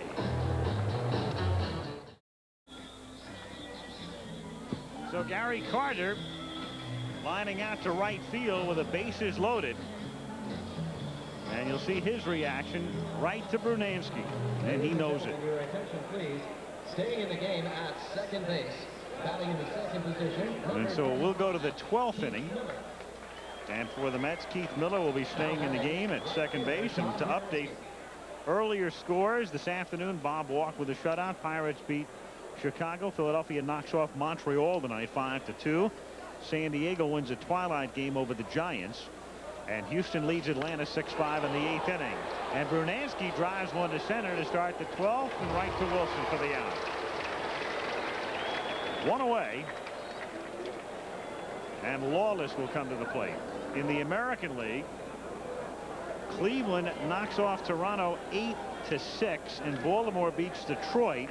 And with the Yankees winning over the Red Sox 12-6, Detroit is 3 back, and so is Cleveland. White Sox win over Minnesota. Milwaukee knocks off or leads Seattle 3-0 in the 8th. And at Anaheim, Bob Boone has finally hit a home run this season, and that's a significant one. It's the 100th of his career, and he and his father Ray joined the Bells. Gus and Buddy is the only father-son combination to each hit over 100.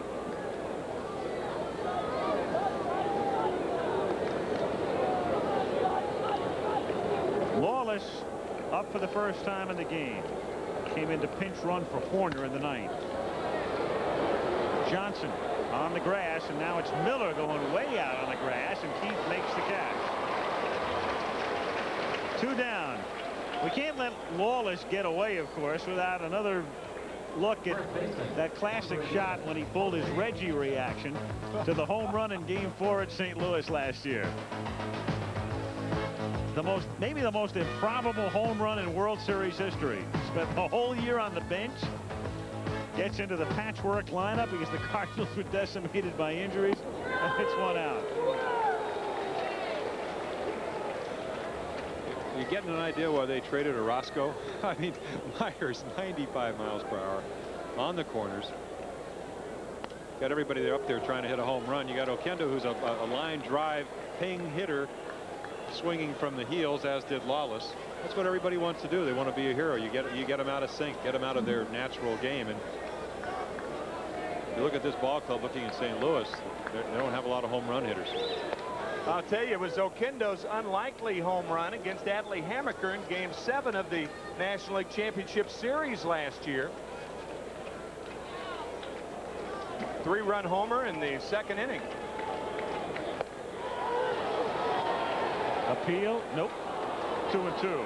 And if you ask a spray hitter, what do you try to do when you go up to home plate? And here's a guy that has copied Rod Carew, not from this side, because Rod Carew obviously was a left-hand hitter. He says you try to hit the ball back up the middle. Now, from the heels. Johnson gathers it in, and Oquendo is gone. Myers has set down the half dozen he has faced after 11 and a half, 1-1, and we'll be back at Shea after this word from your local station.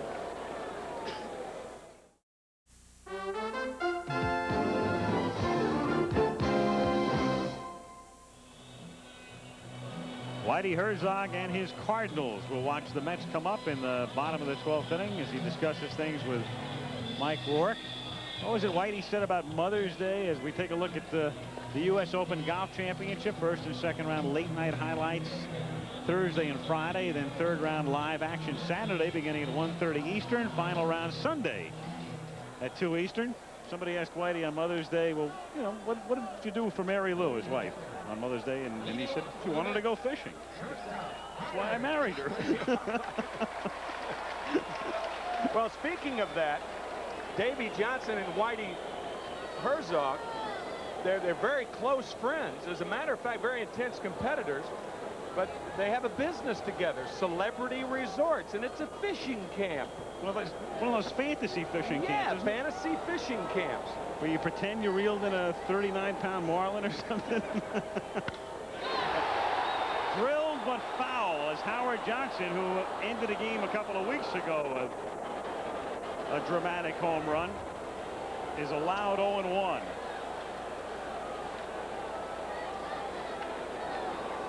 No way Pena will look at his bat tonight because the ball was foul, huh?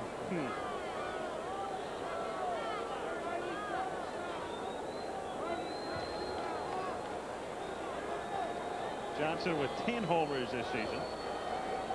Johnson coming into the game a 188 right-handed batter, and he gets hit by the pitch.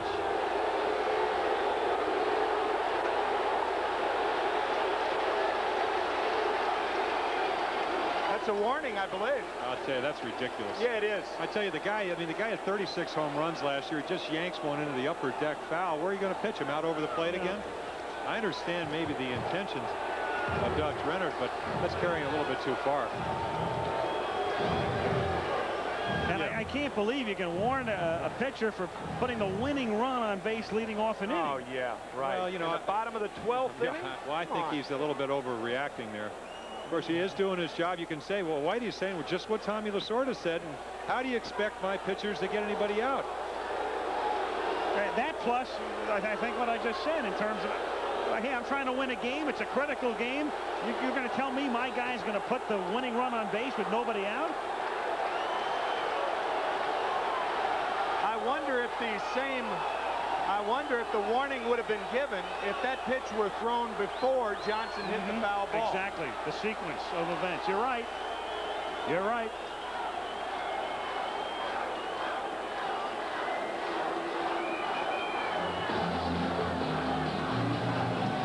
Wendelstedt joins in.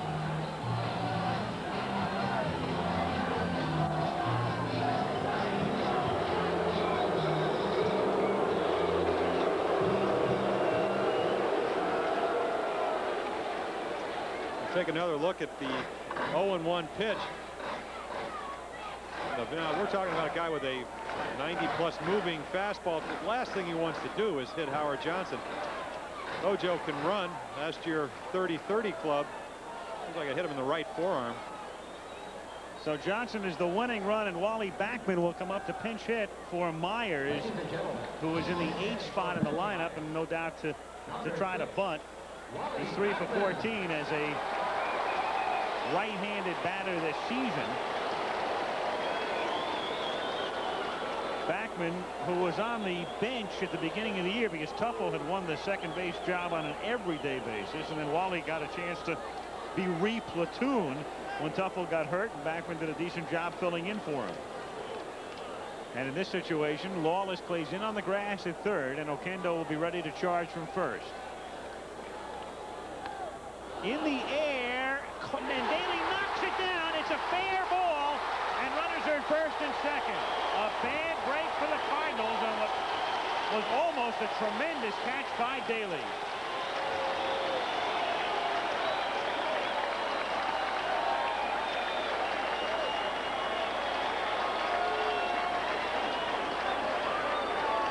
Well, your initial reaction as a pitcher is to try to make a play, but if you go back and you have hindsight, which he doesn't have, as you take a look at the high fastball popped up, most likely Howard Johnson is going to wait to see whether he catches the ball, especially a ball. So you can really let the ball fall. You're going to most likely get a force play at second base. And you might get a double play out of it if you throw to first.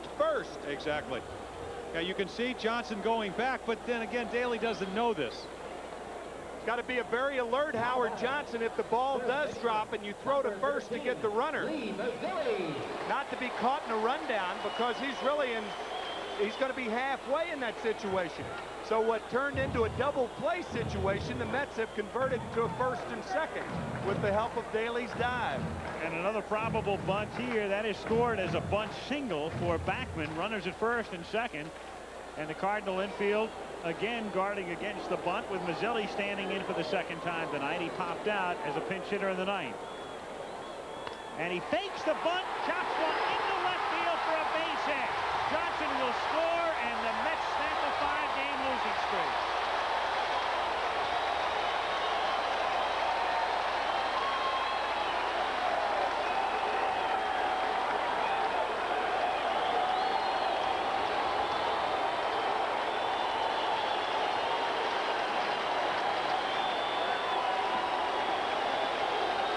So the New York Mets follow a distressing and most gut-wrenching loss yesterday with a dramatic victory.